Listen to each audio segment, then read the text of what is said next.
ಆಪಾದಮೌಲಿಪರ್ಯಂತಂ ಗುರುಣಾಮಾಕೃತಿಂ ಸ್ಮರೇತ್ ತೇನ ವಿಘ್ನಾಃ ಪ್ರಣಶ್ಯಂತಿ ಸಿದ್ಧ್ಯಂತಿ ಚ ಮನೋರಥಾಃ.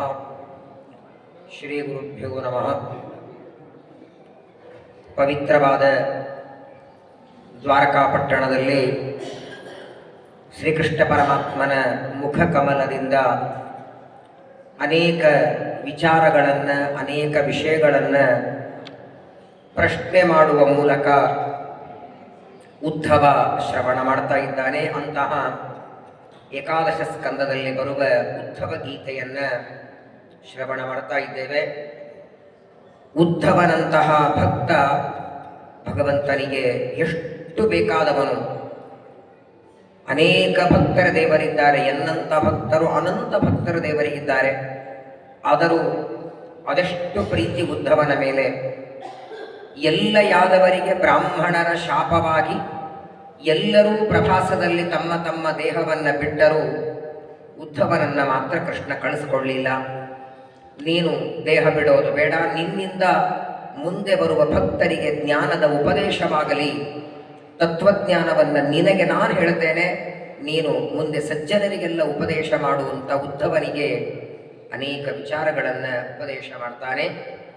ಈಗಾಗಲೇ ಯದುರಾಜನಿಗೂ ಅವಧೂತರಿಗೂ ನಡೆದ ಒಂದು ಸಂವಾದವನ್ನು ಕಥೆಯ ಮೂಲಕ 24 ಗುರುಗಳಿಂದ ಕಲಿತ ಪಾಠವನ್ನು ಅವಧೂತರು ಯದುರಾಜನಿಗೆ ಹೇಳ್ತಾರೆ. ಅದನ್ನು ಕೃಷ್ಣ ಪರಮಾತ್ಮ ಉದ್ಧವನಿಗೆ ಉಪದೇಶವನ್ನು ಮಾಡ್ತಾನೆ. ಇದಾದ ಮೇಲೆ ಉದ್ಧವ ಮತ್ತೆ ಕೃಷ್ಣನಿಗೆ ಪ್ರಶ್ನೆಯನ್ನು ಕೇಳ್ತಾನೆ. ಮನುಷ್ಯ ಈ ಸಂಸಾರದಿಂದ ಬಿಡುಗಡೆಯಾಗಿ ಮೋಕ್ಷವನ್ನು ಪಡಿಬೇಕು ಅಂತಾದರೆ ಅದಕ್ಕೆ ಉಪಾಯ ಯಾವುದು ಅಂತ ಕೇಳ್ತಾನೆ. ಮೊದಲು ಸಂಸಾರ ಬಂತು ಯಾಕೆ? ಸಂಸಾರ ಅಂದ್ರೆ ಏನು? ಬರೀ ಮದುವೆ ಮಾಡಿಕೊಳ್ಳೋದು ಸಂಸಾರ ಅಲ್ಲ, ನಾವು ಅನ್ಕೊಂಡದ್ದು ಹಾಗೆ. ಸಂಸಾರ ಶಬ್ದಕ್ಕೆ ತಾಯಿಯ ಗರ್ಭದಲ್ಲಿ ಜನ್ಮ ಆರಂಭ ಮಾಡಿ ಜನ್ಮ, ಮರಣ, ಬೆಳೆಯೋದು, ಹಸಿವೆ, ನೀರಡಿಕೆ, ಮಾನ, ಅವಮಾನ, ಸಿಟ್ಟು, ದ್ವೇಷ, ಬೇಕು ಬೇಡ, ಏನೇನು ನಾವು ಅನುಭವಿಸ್ತೇವೆ ಇದನ್ನೆಲ್ಲದಕ್ಕೆ ಹೆಸರೇ ಸಂಸಾರ ಅಂತ. ಇದು ಬಂತು ಯಾಕೆ? ಇನ್ನು ಎಷ್ಟು ಬಾರಿ ನಾವು ತಾಯಿಯ ಗರ್ಭದಲ್ಲಿ ಹುಟ್ಟಬೇಕು? ಎಷ್ಟು ಬಾರಿ ಇನ್ನು ಜನ್ಮ ಬರಬೇಕು? ಯಾವಾಗ ನಮಗೆ ಮೋಕ್ಷ? ಮೊದಲಿಗೆ ಮೋಕ್ಷ ಆಗತ್ತೋ ಇಲ್ಲೋ? ಹೀಗೆ ಇರೋದ ನಾವು 3 ಜನ ಇದ್ದಾರೆ. ನಿತ್ಯ ಸಂಸಾರಿಗಳು, ತಮೋಯೋಗ್ಯರು, ಮುಕ್ತಿ ಯೋಗ್ಯರು ಅಂತ ಸಾಧಕರಲ್ಲಿ 3 ಥರ ಇದ್ದಾರೆ. ನಿತ್ಯ ಸಂಸಾರಿಗಳಿಗೆ ಸಂಸಾರದಲ್ಲೇ ಇರ್ತಾರವು, ಅದೇ ಅವರಿಗೆ ಮೋಕ್ಷ. ತಮೋಯೋಗ್ಯರಿಗೆ ಅಂಧಂತಮಸ್ಸೆ ಅವರಿಗೆ ಮೋಕ್ಷ, ಅರ್ಥಾತ್ ಅಂಧಂತಮಸ್ಸಿನಲ್ಲೇ ಅವರು ಬೀಳಬೇಕು. ಸಾತ್ವಿಕರಾದಂತಹ ಸಜ್ಜನರಿಗೆ ಮೋಕ್ಷವಾಗುತ್ತೆ. ಮೋಕ್ಷ ಆಗಬೇಕಾದರೆ, ಅರ್ಥಾತ್ ಮೋಕ್ಷ ಅಂದ್ರೆ ಅದೊಂದು ಮನೆಯಲ್ಲ. ಮೋಕ್ಷ ಅಂದ್ರೆ ಏನು? ಅದೊಂದು AC ರೂಮು ಅಲ್ಲ, ಚೆನ್ನಾಗಿರ್ತದೆ, ಊಟಕ್ಕೆ ತಿಂಡಿ ಇದೆಲ್ಲ ಅನುಕೂಲವಾಗಿರ್ತದೆ, ಹೀಗಲ್ಲ. ಮೋಕ್ಷದ ಬಗ್ಗೆ ಅನೇಕ ವಾದಿಗಳು, ಮೀಮಾಂಸಕರು, ವೈಶೇಷಿಕರು ಎಲ್ಲರೂ ತಮ್ಮ ತಮ್ಮ ಸಿದ್ಧಾಂತವನ್ನು, ಮೋಕ್ಷ ಅಂದ್ರೆ ಬೇರೆ ಬೇರೆ ಕಲ್ಪನೆಗಳ ಕೊಡ್ತಾರೆ. ಆದರೆ ಸರಿಯಾದ ಕಾನ್ಸೆಪ್ಟ್ ಕೊಟ್ಟದ್ದು ಮಧ್ವಾಚಾರ್ಯರೊಬ್ಬರೇ. ಸುಧಾ ಗ್ರಂಥದಲ್ಲಿ ಅದರ ವಿವರಣೆ ಕೊಡ್ತಾರೆ. ನಮ್ಮ ಸ್ವರೂಪದಲ್ಲಿ ಇರುವ ಆನಂದದ ಅನುಭವ ಎಂದು ನಮಗಾಗತ್ತೋ ಅದನ್ನು ಮೋಕ್ಷ ಅಂತ ಕರೆದದ್ದು. ಮೋಕ್ಷ ಅಂದ್ರೆ ಬೇರೆ ಏನಲ್ಲ, ಸ್ವರೂಪದಲ್ಲೇ ಇದೆ. ಬಾಹ್ಯದಲ್ಲಿ ಹೊರಗಡೆ ಓಡಾಡಿದರೆ ಆನಂದ, ತಿಂದ್ರೆ ಆನಂದ, ಕೂತರೆ ಆನಂದ, ಮಲಗಿದರೆ ಆನಂದ, ಇದು ಬೇರೆ. ಇದು ಆನಂದಕ್ಕೆ ಕೊನೆ ಇದೆ.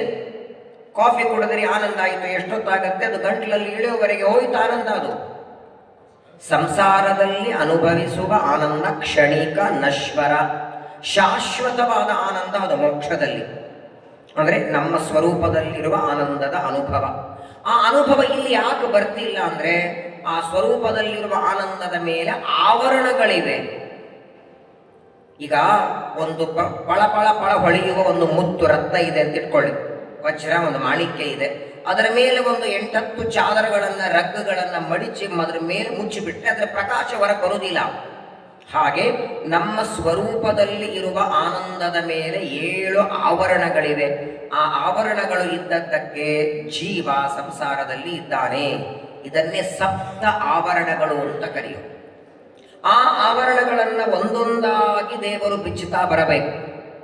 ಯಾವಾಗ ಎಲ್ಲ ಆವರಣಗಳು ಬಿಡುಗಡೆಯಾಗತ್ತೋ ಆಗ ಸ್ವರೂಪದಲ್ಲಿರುವ ಆನಂದ ಅಭಿವ್ಯಕ್ತವಾಗತ್ತೆ. ಆ ಆವರಣಗಳ ಇರೋವರೆಗೆ ಸಂಸಾರ ಬಿಟ್ಟದ್ದಲ್ಲ. ಯಾವುದದು? 7 ಆವರಣಗಳು. ಯಾವುದು ಆವರಣ ಅಂದರೆ ಮುಚ್ಚೋದು. ಸ್ವರೂಪದಲ್ಲಿರುವ ಆನಂದವನ್ನು ಮುಚ್ಚುವ 7 ಆವರಣಗಳು. ಯಾವುದದು? ಮೊಟ್ಟ ಮೊದಲನೇದ್ದು ಕಾಮ, ಎರಡನೆಯದ್ದು ಕರ್ಮ, ಮೂರನೆಯದ್ದು ಅವಿದ್ಯ, ನಾಲ್ಕನೆಯದ್ದು ಲಿಂಗದೇಹ, ಐದನೆಯದ್ದು ಸ್ವಗುಣಾಚ್ಛಾದಿಕ ಅನ್ನುವ ಮಾಯ, ಆರನೆಯದ್ದು ಪರಮಾಚ್ಛಾದಿಕ ಅನ್ನುವ ಮಾಯ, ಏಳನೆಯದ್ದು ಭಗವಂತನ ಇಚ್ಛಾ. 7 ಆವರಣಗಳು. ಈ 7 ಆವರಣಗಳಿಂದ ಸ್ವರೂಪದ ಆನಂದ ಮುಚ್ಚಿ ಹೋಗಿದೆ ಒಳಗೆ. ಇದು ಒಂದೊಂದನ್ನು ದೇವರು ಬಿಡಿಸ್ತಾ ಬರಬೇಕು. ಮೊದಲು ಕಾಮ ಹೋಗಬೇಕು, ಕರ್ಮಗಳು ಹೋಗಬೇಕು, ಅವಿದ್ಯ ಹೋಗಬೇಕು, ಆನಂತರ ಲಿಂಗದೇಹ. ಲಿಂಗದೇಹ ಮೂವರಿಗೂ ಇದೆ. ನಿತ್ಯ ಸಂಸಾರಿಗಳಿಗೂ ಲಿಂಗದೇಹ ಇದೆ, ತಮೋಯೋಗ್ಯರಿಗೂ ಲಿಂಗದೇಹ ಇದೆ, ಮುಕ್ತಿಯೋಗ್ಯರಿಗೂ ಲಿಂಗದೇಹ ಇದೆ.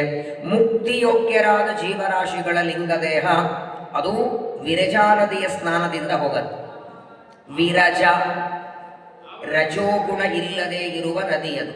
ಸಾಕ್ಷಾತ್ ಪರಮಾತ್ಮನ ಬೆವರಿನಿಂದ ಹುಟ್ಟಿದ್ದು ನದಿಯದು.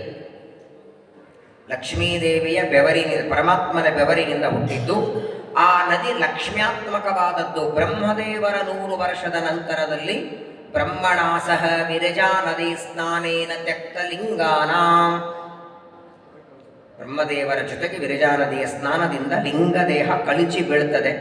ತಮೋಯೋಗ್ಯರಾದ ಅಂಧಂತಮಸ್ಸಿನಲ್ಲಿ ಬೀಳುವ ದುಷ್ಟರ ಲಿಂಗದೇಹ ವಾಯುದೇವರ ಗದಾಪ್ರಹಾರದಿಂದ ಹೋಗದು. ಹಾಗಾದರೆ ಲಿಂಗದೇಹ ಎಲ್ಲಿವರೆಗೆ ಉಂಟೋ ಅಲ್ಲಿವರೆಗೆ ನಾವು ಗರ್ಭಕ್ಕೆ ಬರಲೇಬೇಕು. ಗರ್ಭವಾಸ ಪುನರಪಿ ಜನನಂ ಪುನರಪಿ ಮರಣಂ ಪುನರಪಿ ಜನನಿ ಜಠರೆ ಶಯನಂ. ಗರ್ಭವಾಸ, ದುಃಖ, ಜನ್ಮ, ಮರಣ ಎಲ್ಲಿವರೆಗೆ? ಲಿಂಗದೇಹ ಇರೋವರೆಗೆ. ಲಿಂಗದೇಹ ಸ್ವಗುಣಾಚ್ಛಾದಿಕ ಅಂದರೆ ತನ್ನ ಗುಣಗಳು, ಜೀವನಿಗೆ ತನ್ನ ಗುಣಗಳನ್ನು ಮುಚ್ಚಿಕೊಂಡದ್ದಿದೆ, ಅದು ಸ್ವಗುಣಾಚ್ಛಾದಿಕ. ದೇವರ ಗುಣಗಳು ಜ್ಞಾನವಾಗದೇ ಇರೋ ಹಾಗೆ ಮುಚ್ಚಿಕೊಂಡದ್ದು ಪರಮಾಚ್ಛಾದಿಕ. ಕೊನೆಯದು ಸ್ವತಂತ್ರ ಇಚ್ಛಾ. ಟೀಕಾರಾಯರು ಇದನ್ನು ಸುಧಾ ಗ್ರಂಥದಲ್ಲಿ ವಿವರಣೆ ಕೊಡ್ತಾರೆ. ಅದನ್ನು ಇಲ್ಲಿ ಕೃಷ್ಣ ಪರಮಾತ್ಮ ಉದ್ಧವನಿಗೆ ಹೇಳ್ತಾನೆ. ಉದ್ಧವ ಕೇಳ್ತಾನೆ, ಸಂಸಾರ ಯಾವಾಗ ಹೋಗತ್ತೆ? ಜನ್ಮ ಮರಣದ ಈ ಸಂಕೋಲೆಯಿಂದ ಬಿಡುಗಡೆ ಯಾವಾಗ? ಆಯ್ತಪ್ಪ, ಇವತ್ತಿನವರೆಗೆ ನಿನ್ನನ್ನು ಹಂದಿ, ನಾಯಿ, ಎಮ್ಮೆ ಎಲ್ಲ ಮಾಡಿ 84 ಲಕ್ಷ ಯೋನಿಗಳಲ್ಲಿ ಹಾಕಿ ತಿರುಗಿಸಿದ್ದೇನೆ. ಇನ್ನು ಮುಂದೆ ನಿನಗೆ ಜನ್ಮ ಇಲ್ಲ, ನಿನ್ನನ್ನು ಉದ್ಧಾರ ಮಾಡಿಬಿಡ್ತೇನೆ ಅಂತ ನಮ್ಮನ್ನ ನೋಡಿದಾಗ ದೇವರಿಗೆ ಅನಿಸ್ಬೇಕು. ಯಾವಾಗ ಅನಿಸೋದು? ನಮ್ಮನ್ನ ನೋಡಿ ಉದ್ಧಾರ ಮಾಡಬೇಕು ಅಂತ ಅನಿಸ್ಬೇಕಲ್ವ? ಒಂದು ತಪ್ಪು ಮಾಡಿ ಜೈಲಲ್ಲಿ ಇದ್ರೆ ಜೈಲಿನಿಂದ ಬಿಡುಗಡೆ ಯಾವಾಗ? ಬಿಡುಗಡೆ ಮಾಡುವ ವ್ಯಕ್ತಿಗೆ ಸಾಕು, ಇವನಿಗೆ ಶಿಕ್ಷೆ ಕೊಟ್ಟದ್ದು, ಇನ್ನು ಇವನನ್ನು ಬಿಡುಗಡೆ ಮಾಡೋಣ ಅಂತ ಇಚ್ಛೆ ಬಂದಾಗ ಹೇಗೆ ಬಿಡುಗಡೆ ಆಗ್ತಾನೋ ಹಾಗೆ ಸಂಸಾರದಿಂದ ನಮ್ಮನ್ನ ಬಿಡುಗಡೆ ಮಾಡುವುದಕ್ಕೆ ದೇವರಿಗೆ ಇಚ್ಛೆ ಬರಬೇಕು. ಯಾವಾಗ ಬರುತ್ತೆ? ಅವನಿಗೆ ಇಚ್ಛೆ ಬರೋ ಹಾಗೆ ಏನಾದರೂ ಮಾಡಿರ್ಬೇಕಲ್ಲ ನಾವು. ನಮ್ಮನ್ನ ಉದ್ಧಾರ ಮಾಡುವ ಇಚ್ಛೆ ದೇವರಿಗೆ ಬರಬೇಕಾದರೆ ಅದಕ್ಕೆ ಮೊಟ್ಟ ಮೊದಲನೇದ್ದು ನಮ್ಮ ವರ್ಣಾಶ್ರಮ ಧರ್ಮಗಳ ಆಚರಣೆ ಮಾಡಬೇಕು. ಸ್ವಧರ್ಮ. ವರ್ಣಗಳು 4: ಬ್ರಾಹ್ಮಣ, ಕ್ಷತ್ರಿಯ, ವೈಶ್ಯ, ಶೂದ್ರ. ಆಶ್ರಮಗಳು 4: ಬ್ರಹ್ಮಚಾರಿ, ಗೃಹಸ್ಥ, ವಾನಪ್ರಸ್ಥ, ಸನ್ಯಾಸ. ಈ ಬ್ರಹ್ಮಚಾರಿ, ಗೃಹಸ್ಥ, ವಾನಪ್ರಸ್ಥ, ಸನ್ಯಾಸ ಈ ಒಂದೊಂದು ಆಶ್ರಮನು 4 ಇದೆ. 4 ಬ್ರಹ್ಮಚರ್ಯ, 4 ಗೃಹಸ್ಥ, 4 ವರ್ಣ ವಾನಪ್ರಸ್ಥ, 4 ತರಹದ ಸನ್ಯಾಸಿಗಳು. ಬ್ರಹ್ಮಚರ್ಯದಲ್ಲಿ 4 ಭಾಗ ಉಂಟು. ಉಪನಯನ ಮಾಡಿಕೊಂಡು ಮನೆಯಲ್ಲೇ ಇರ್ತಾನೆ, ಸಂಧ್ಯಾ ವಂದನೆ ಮಾಡ್ತಾರೆ, ನಿತ್ಯದಲ್ಲಿ ಕೆಲಸಕ್ಕೆ ಹೋಗ್ತಾನೆ, ಏನೋ ಅಭ್ಯಾಸ ಮಾಡ್ತಾನೆ, ಅದೊಂದು ರೀತಿಯ ಬ್ರಹ್ಮಚರ್ಯ. ಉಪನಯನ ಮಾಡಿಕೊಂಡು ಗುರುಕುಲಕ್ಕೆ ಹೋಗಿ ಭಿಕ್ಷೆಯನ್ನು ಬೇಡಿ ಗುರುಗಳಿಗೆ ಕೊಟ್ಟು ಅಧ್ಯಯನ ಮಾಡ್ತಾನೆ, ಅದು ಒಂದು ರೀತಿ ಬ್ರಹ್ಮಚರ್ಯ. ಇಡೀ ಜೀವನ ಮದುವೆ ಮಾಡಿಕೊಳ್ಳದೆ ಇರ್ತಾನೆ, ಅದು ಒಂದು ಬ್ರಹ್ಮಚರ್ಯ. ಮದುವೆ ಮಾಡಿಕೊಂಡರೂ ಸಂತಾನ ಮಾತ್ರ ಪಡಿತಾನೆ, ಆ ಸಂತಾನಕ್ಕೆ ಬಿಟ್ಟು ಮತ್ತೆ ಸ್ತ್ರೀ ಸಂಘ ಮಾಡೋದಿಲ್ಲ, ಅದು ಒಂದು ಬ್ರಹ್ಮಚರ್ಯ. 4 ತರಹದ ಬ್ರಹ್ಮಚರ್ಯ, 4 ತರಹದ ಗಾರ್ಹಸ್ಥ್ಯ, 4 ತರಹದ ವಾನಪ್ರಸ್ಥ್ಯ. ಸನ್ಯಾಸದಲ್ಲೂ 4 ಇದೆ: ಕುಟೀಚಕ, ಬಹೂದಕ, ಹಂಸ, ಪರಮಹಂಸ ಅಂತ. ಆದರೆ ನೋಡಿ, ಸ್ವೇ ಸ್ವೇ ಕರ್ಮಣ್ಯಭಿರತಃ ಸಂಸಿದ್ಧಿಂ ಲಭತೆ ನರಃ ಶ್ರೇಯಾನ್ ಸ್ವಧರ್ಮೋ ವಿಗುಣಃ ಪರಧರ್ಮ ಸ್ವನುಷ್ಠಿತ. ಬ್ರಾಹ್ಮಣ ಉನ್ನತ ಸ್ಥಾನವನ್ನು ಪಡೆಯಬೇಕು. ನೋಡಿ, ಬ್ರಾಹ್ಮಣ ಹುಟ್ಟಿದ್ದು ಭಗವಂತನ ಮುಖದಿಂದ, ಬ್ರಾಹ್ಮಣೋಸ್ಯ ಮುಖಮಾಸಿ. ಹಾಗಾಗಿ ಬ್ರಾಹ್ಮಣನಿಗೆ 6 ಕೆಲಸ ದೇವರು ಕೊಟ್ಟಿದ್ದಾರೆ. ಪಾಠ ಹೇಳೋದು, ತಾನು ಅಧ್ಯಯನ ಮಾಡೋದು, ದಾನ ಕೊಡೋದು, ದಾನ ತಗೊಳ್ಳೋದು, ಯಜ್ಞ ಮಾಡೋದು, ಯಜ್ಞ ಮಾಡಿಸೋದು, 6 ಕರ್ಮ. 7ನೇದ್ದು ಬ್ರಾಹ್ಮಣನಿಗಿಲ್ಲ. ಬಾಹುವಿನಿಂದ ಕ್ಷತ್ರಿಯರು ಹುಟ್ಟಿದ್ದರಿಂದ ಕ್ಷತ್ರಿಯರಿಗೆ ಬಾಹುವಿನ ಕರ್ಮ. ಶತ್ರುಗಳನ್ನು ಸಂಹಾರ ಮಾಡೋದು, ಯುದ್ಧ ಮಾಡೋದು, ಅದು ಕ್ಷತ್ರಿಯರ ಕರ್ಮ. ವೈಶ್ಯರು ತೊಡೆಯಿಂದ ಹುಟ್ಟಿದ್ದು ಭಗವಂತನ ತೊಡೆಯಿಂದ. ಹಾಗಾಗಿ ಕೃಷಿಗೋ ರಕ್ಷ ವಾಣಿಜ್ಯಂ ವೈಶ್ಯಕರ್ಮ ಸ್ವಭಾವಜಂ. ಹೊಲದಲ್ಲಿ ಬಿತ್ತೋದು, ಧಾನ್ಯಗಳನ್ನು ಬಿತ್ತೋದು, ಅಂಗಡಿಯನ್ನು ಇಡೋದು ವೈಶ್ಯರ ಕರ್ಮ. ಇದು ಪರಿಚರ್ಯಾತ್ಮಕಂ ಕರ್ಮ ಶೂದ್ರಸ್ಯಾಪಿ ಸ್ವಭಾವಜಂ. ಎಷ್ಟು ವಿಚಿತ್ರ ನೋಡಿ. ಟ್ರೈನಲ್ಲಿ ಪ್ರಯಾಣ ಮಾಡುವಾಗಲೂ ತಮ್ಮ ಟೈಮ್ ಆಯಿತು ಅಂದ್ರೆ ಅಲ್ಲೇ ಇದ್ದಲ್ಲಿ ನಮಾಜ್ ಬಿಡ್ತಾರೆ. ಯಾರನ್ನ ಹೆದರೋದಿಲ್ಲ, ನಾಚೋದಿಲ್ಲ. ಬೇಕಾದಲ್ಲಿ ಇನ್ನು ಟ್ರೈನ್ ಬರೋದಿದ್ರೆ ಪ್ಲಾಟ್ಫಾರ್ಮ್ ಮೇಲೇ ತಮ್ಮ ಕೆಲಸ ತಾವು ಮಾಡ್ತಾರೆ. ಅದ್ಯಾಕೋ ಸಂಧ್ಯಾ ವಂದನೆ ಮಾಡಲಿಕ್ಕೆ ಟೈಮ್ ಆದರೂ ಹೋಗ್ಲಿ ಬಿಡು, ಇವತ್ತು ಹೆಂಗೋ ಪ್ರಯಾಣದಲ್ಲಿದ್ದೆ, ಬಿಟ್ರೆ ಆಯ್ತು, ನಾಳೆ ಮಾಡಿದ್ರೆ ಆಯ್ತು. ಸ್ವಧರ್ಮದಲ್ಲಿ ಜಾಗೃತಿ ಬೇಕಂತಾನೆ ಪರಮಾತ್ಮ. ನಮ್ಮ ವರ್ಣ ಆಶ್ರಮಕ್ಕೆ ಉಚಿತ ಧರ್ಮಗಳನ್ನ, ಅದು ಕೂಡ ದೇವರ ಪೂಜೆ ಅಂತ ಮಾಡಿ. ದೇವರ ಪೂಜೆ ಅಂದರೆ ಬರೀ ಶಾಲಿಗ್ರಾಮ ಅಭಿಷೇಕ ಮಾಡೋದೇ ಪೂಜೆ ಅಲ್ಲ. ಪ್ರಾತಃ ಕಾಲದಿಂದ ರಾತ್ರಿಯವರೆಗೆ ನಾವು ಮಾಡುವ ಕರ್ಮಗಳೆಲ್ಲವೂ ದೇವರ ಪೂಜೆ. ಓಡಾಡೋದೆಲ್ಲ ದೇವರಿಗೆ ರಥೋತ್ಸವ ಅಂತ ಚಿಂತನೆ ಮಾಡಿ. ಒಂದು ರಥಕ್ಕೆ 4 ಕುದುರೆಗಳು, 4 ಗಾಲಿಗಳು, ಅದಕ್ಕೆ ಒಂದು ಲಗಾಮು, ಒಳಗೊಬ್ಬ ಸಾರಥಿ. ಶರೀರವೆಂಬ ರಥಕ್ಕೆ ಇಂದ್ರಿಯಗಳೇ ಕುದುರೆಗಳು. ಇಂದ್ರಿಯಾಣಿ ಹಯಾನಾಹು ವಿಷಯಾಂಸ್ತೇಷು ಗೋಚರಾನ್. ಕಾಟಕ ಉಪನಿಷತ್ ಹೇಳುತ್ತೆ. ಇಂದ್ರಿಯಗಳೆಂಬ ಕುದುರೆ, ಮನಸ್ಸು ಲಗಾಮು, ಬುದ್ಧಿ ಸಾರಥಿ, ಶರೀರವೆಂಬ ರಥ, ಒಳಗೆ ಕೂತಂತವರು ಭಗವಂತ. ಎಲ್ಲೆಲ್ಲಿ ಓಡಾಡುತ್ತೀರೋ ಶರೀರದಲ್ಲಿದ್ದ ದೇವರಿಗೆ ರಥೋತ್ಸವ ಅಂತ ಚಿಂತನೆ ಮಾಡ್ರಿ. ನಾವು ಸ್ನಾನ ಮಾಡಿದರೆ ಅದು ಭಗವಂತನಿಗೆ ಅಭಿಷೇಕ, ಬಿಂಬರೂಪಿ ಪರಮಾತ್ಮನಿಗೆ ಅದು ಅಭಿಷೇಕ ಅಂತ ಚಿಂತನೆ ಮಾಡಿ. ನಾವು ನಮಗೋಸ್ಕರ ಎಲೆ ಹಾಕ್ಕೊಂಡ್ರೆ ಅದು ಭಗವಂತನಿಗೆ ಊಟಕ್ಕೆ ಎಲೆ ಅಂತ ಚಿಂತನೆ ಮಾಡಿ. ಬಿಂಬರೂಪಿ ಪರಮಾತ್ಮನ ಪೂಜೆ. ಭೀಮಸೇನ ದೇವರು ಮಾನಸ ಪೂಜೆ ಅಂತ ಒಂದು ಕೊಟ್ಟಿದ್ದಾರೆ. ಪ್ರಾತಃ ಕಾಲದಲ್ಲಿ ಎದ್ದಾಕ್ಷಣ ಮನಸ್ಸಿನಿಂದ ಮಾಡುವ ಪೂಜೆ. ಮನಸ್ಸಿನಿಂದಲೇ ಮಂಟಪ, ಮನಸ್ಸಿನೊಳಗೆ ನೀರು, ಹಲಗೆರ್ತಿ, ಗಂಧ, ಪುಷ್ಪ, ಧೂಪ, ದೀಪ, ನೈವೇದ್ಯ, ಛತ್ರ, ಚಾಮರ, ವ್ಯಜನ. ಮಾನಸಿಕವಾಗಿ ಭಗವಂತನಿಗೆ ಇದನ್ನೆಲ್ಲ ಸಮರ್ಪಣೆ ಮಾಡಿ ಮಾನಸ ಪೂಜೆಯನ್ನು ಮಾಡಿ ಅಂತಾರೆ. ಅದನ್ನ ಶ್ರೀಕೃಷ್ಣ ಪರಮಾತ್ಮ ಉದ್ಧವನಿಗೆ ಉಪದೇಶವನ್ನ ಮಾಡ್ತಾನೆ. ಇದೇ ಸಂದರ್ಭದಲ್ಲಿ ಉದ್ಧವ ಒಂದು ಪ್ರಶ್ನೆ ಕೇಳ್ತಾನೆ. ನಿನ್ನ ಪೂಜೆ ಮಾಡಬೇಕಾದರೆ ಅಧಿಷ್ಠಾನಗಳು ಯಾವುದು ಅಂತ ಕೇಳ್ತಾನೆ. ಎಲ್ಲಿ ಮಾಡಬೇಕು ನಿನ್ನ ಪೂಜೆ? ಶಾಲಿಗ್ರಾಮ ಪ್ರತಿಮೆಯಲ್ಲಿ ಮಾತ್ರ ಪೂಜೆಯೋ, ಅಥವಾ ನಿನ್ನ ಪೂಜೆ ಮಾಡುವುದಕ್ಕೆ ಬೇರೆ ಬೇರೆ ಅಧಿಷ್ಠಾನಗಳಿವೆಯೋ? ಇದು ಬಹಳ ಮಹತ್ವದ ಪ್ರಶ್ನೆ, ನಾವೆಲ್ಲರೂ ತಿಳ್ಕೊಳ್ಳಬೇಕಾದದ್ದು. ಎಲ್ಲಿ ದೇವರ ಪೂಜೆ? ಭಗವಂತ ಒಟ್ಟಾರೆ 8 ಹೇಳ್ತಾನೆ. 8 ತರಹದ ನನ್ನ ಪ್ರತಿಮೆಗಳು ಅಂತಾನೆ. ನನ್ನ ಆರಾಧನೆ, ನನ್ನ ಪೂಜೆ 8 ಕಡೆಗೆ ಮಾಡಿ. ಮೊದಲನೇದು ಸೂರ್ಯ, ಅಗ್ನಿ, ಬ್ರಾಹ್ಮಣ, ಗಾವ, ವೈಷ್ಣವ, ಖಂ, ಮರುತ, ಜಲಂ, ಭೂರಾತ್ಮ, ಸರ್ವಭೂತಾನಿ ಭದ್ರ ಪೂಜಾ ಪದಾನಿ ಮೇ. ಉದ್ಧವನಿಗೆ ಕೃಷ್ಣ ಹೇಳ್ತಾನೆ, ನನ್ನ ಪೂಜೆ ಮಾಡುವುದಕ್ಕೆ ಇದೆಲ್ಲ ಅಧಿಷ್ಠಾನಗಳು, ಇವುಗಳಲ್ಲಿ ನನ್ನ ಪೂಜೆ ಮಾಡಿ. ಹೇ ಉದ್ಧವ, ಸೂರ್ಯನಲ್ಲಿ ನನ್ನ ಉಪಾಸನೆ. ಅಧಿಷ್ಠಾನ ಅಂದ್ರೇನು? ಈಗ ನೋಡಿ, ಟೇಬಲದ ಮೇಲೆ ಪುಸ್ತಕ ಇಟ್ಟಿದ್ದೇವೆ ಅಂದರೆ ಪುಸ್ತಕಕ್ಕೆ ಟೇಬಲ ಅಧಿಷ್ಠಾನ ಆಯಿತು. ಹಾಗೆ ಸೂರ್ಯನಲ್ಲಿ ದೇವರು ಪೂಜೆ, ಆ ದೇವರಿಗೆ ಸೂರ್ಯ ಅಧಿಷ್ಠಾನ. ಮೊದಲನೇದ್ದು ಸೂರ್ಯ, 2ನೇದ್ದು ಅಗ್ನಿ, 3ನೇದ್ದು ಬ್ರಾಹ್ಮಣ, 4ನೇದ್ದು ಆಕಳು, 5ನೇದ್ದು ಪರಮ ವಿಷ್ಣು ಭಕ್ತ, 6ನೇದ್ದು ಆಕಾಶ, 7ನೇದ್ದು ಗಾಳಿ, 9ನೇದ್ದು ನೀರು, 10ನೇದ್ದು ಭೂಮಿ, 11ನೇದ್ದು ಎಲ್ಲ ಜೀವರಾಶಿಗಳು. ಇವರೆಲ್ಲರಲ್ಲಿ ನನ್ನ ಪೂಜೆ ಮಾಡಿ ಅಂತಾನೆ ದೇವರು. ಶಾಲಿಗ್ರಾಮ ಪ್ರತಿಮೆಯಲ್ಲಿ ಮಾತ್ರ ದೇವರ ಪೂಜೆಯಲ್ಲ, ಅರ್ಥಾತ್ ಅಲ್ಲಿ ಮಾಡಬಾರದು ಅಂತಲ್ಲ. ಶಾಲಿಗ್ರಾಮ ಪ್ರತಿಮೆಗಳಲ್ಲಿ ಭಗವಂತನ ಪೂಜೆ ಮಾಡೋ ಹಾಗೆ ಎಲ್ಲ ಕಡೆಗೆ ದೇವರಿದ್ದಾನೆ. ಆ ಭಾವನೆ ಬರಲಿ. ಹಾಗಾದರೆ ಇದೇನು ಪೂಜೆ ಮಾಡುವುದಕ್ಕೆ ಬೇರೆ ಬೇರೆ ಅಧಿಷ್ಠಾನಗಳನ್ನು ಹೇಳಿದ ಉದ್ಧವ ಕೇಳ್ತಾನೆ, ಇವುಗಳಲ್ಲಿ ಪೂಜಾ ಮಾಡುವ ಕ್ರಮ ಹೇಗೆ? ಪ್ರತಿಮೆಗಳು ಬೇರೆಯಾದಂತೆ ಪೂಜೆ ಮಾಡುವ ಕ್ರಮನೂ ಬೇರೆ. ತಾಮ್ರ ಹಿತ್ತಾಳೆ ಪ್ರತಿಮೆಗೆ ಅಭಿಷೇಕ ಮಾಡಬಹುದು ಹಾಲು ಮೊಸರಿನಿಂದ. ಅದೇ ಮಣ್ಣಿನಿಂದ ಗಣಪತಿ ಮಾಡಿ ಅದಕ್ಕೆ ಒಂದು ಲೋಟ ಹಾಲು ಮೊಸರು ಹಾಕಿದ್ರೆ ಗಣಪತಿ ಉಳಿಬೇಕಲ್ಲ, ಅದು ಕರಗೋಗ್ಬಿಡತ್ತೆ ಮಣ್ಣು. ಮಣ್ಣಿನ ಪೂಜೆ ಬೇರೆ, ಈ ತರಹದ ಫೋಟೋಗಳು ಮಾಡಿದ್ರೆ ಅಲ್ಲಿ ಪೂಜೆ ಬೇರೆ, ಪುಸ್ತಕಗಳ ಪೂಜೆ ಬೇರೆ, ಬ್ರಾಹ್ಮಣನ ಪೂಜೆ ಬೇರೆ. ಈಗ ಶಾಲಿಗ್ರಾಮದಲ್ಲೂ ದೇವರಿದ್ದಾನೆ. ನಮ್ಮ ಮನೆಗೆ ಒಬ್ಬರು ಬ್ರಾಹ್ಮಣರ ಬಂದರು, ಬ್ರಾಹ್ಮಣನಲ್ಲಿ ದೇವರಿದ್ದಾನೋ ಇಲ್ಲೋ? ಹಾಗಾದ್ರೆ ಬ್ರಾಹ್ಮಣನಲ್ಲಿ ಪರಮಾತ್ಮ ಇದ್ದಾನೆ, ಬ್ರಾಹ್ಮಣನ ಪೂಜೆ ಹೇಗೆ ಮಾಡೋದು?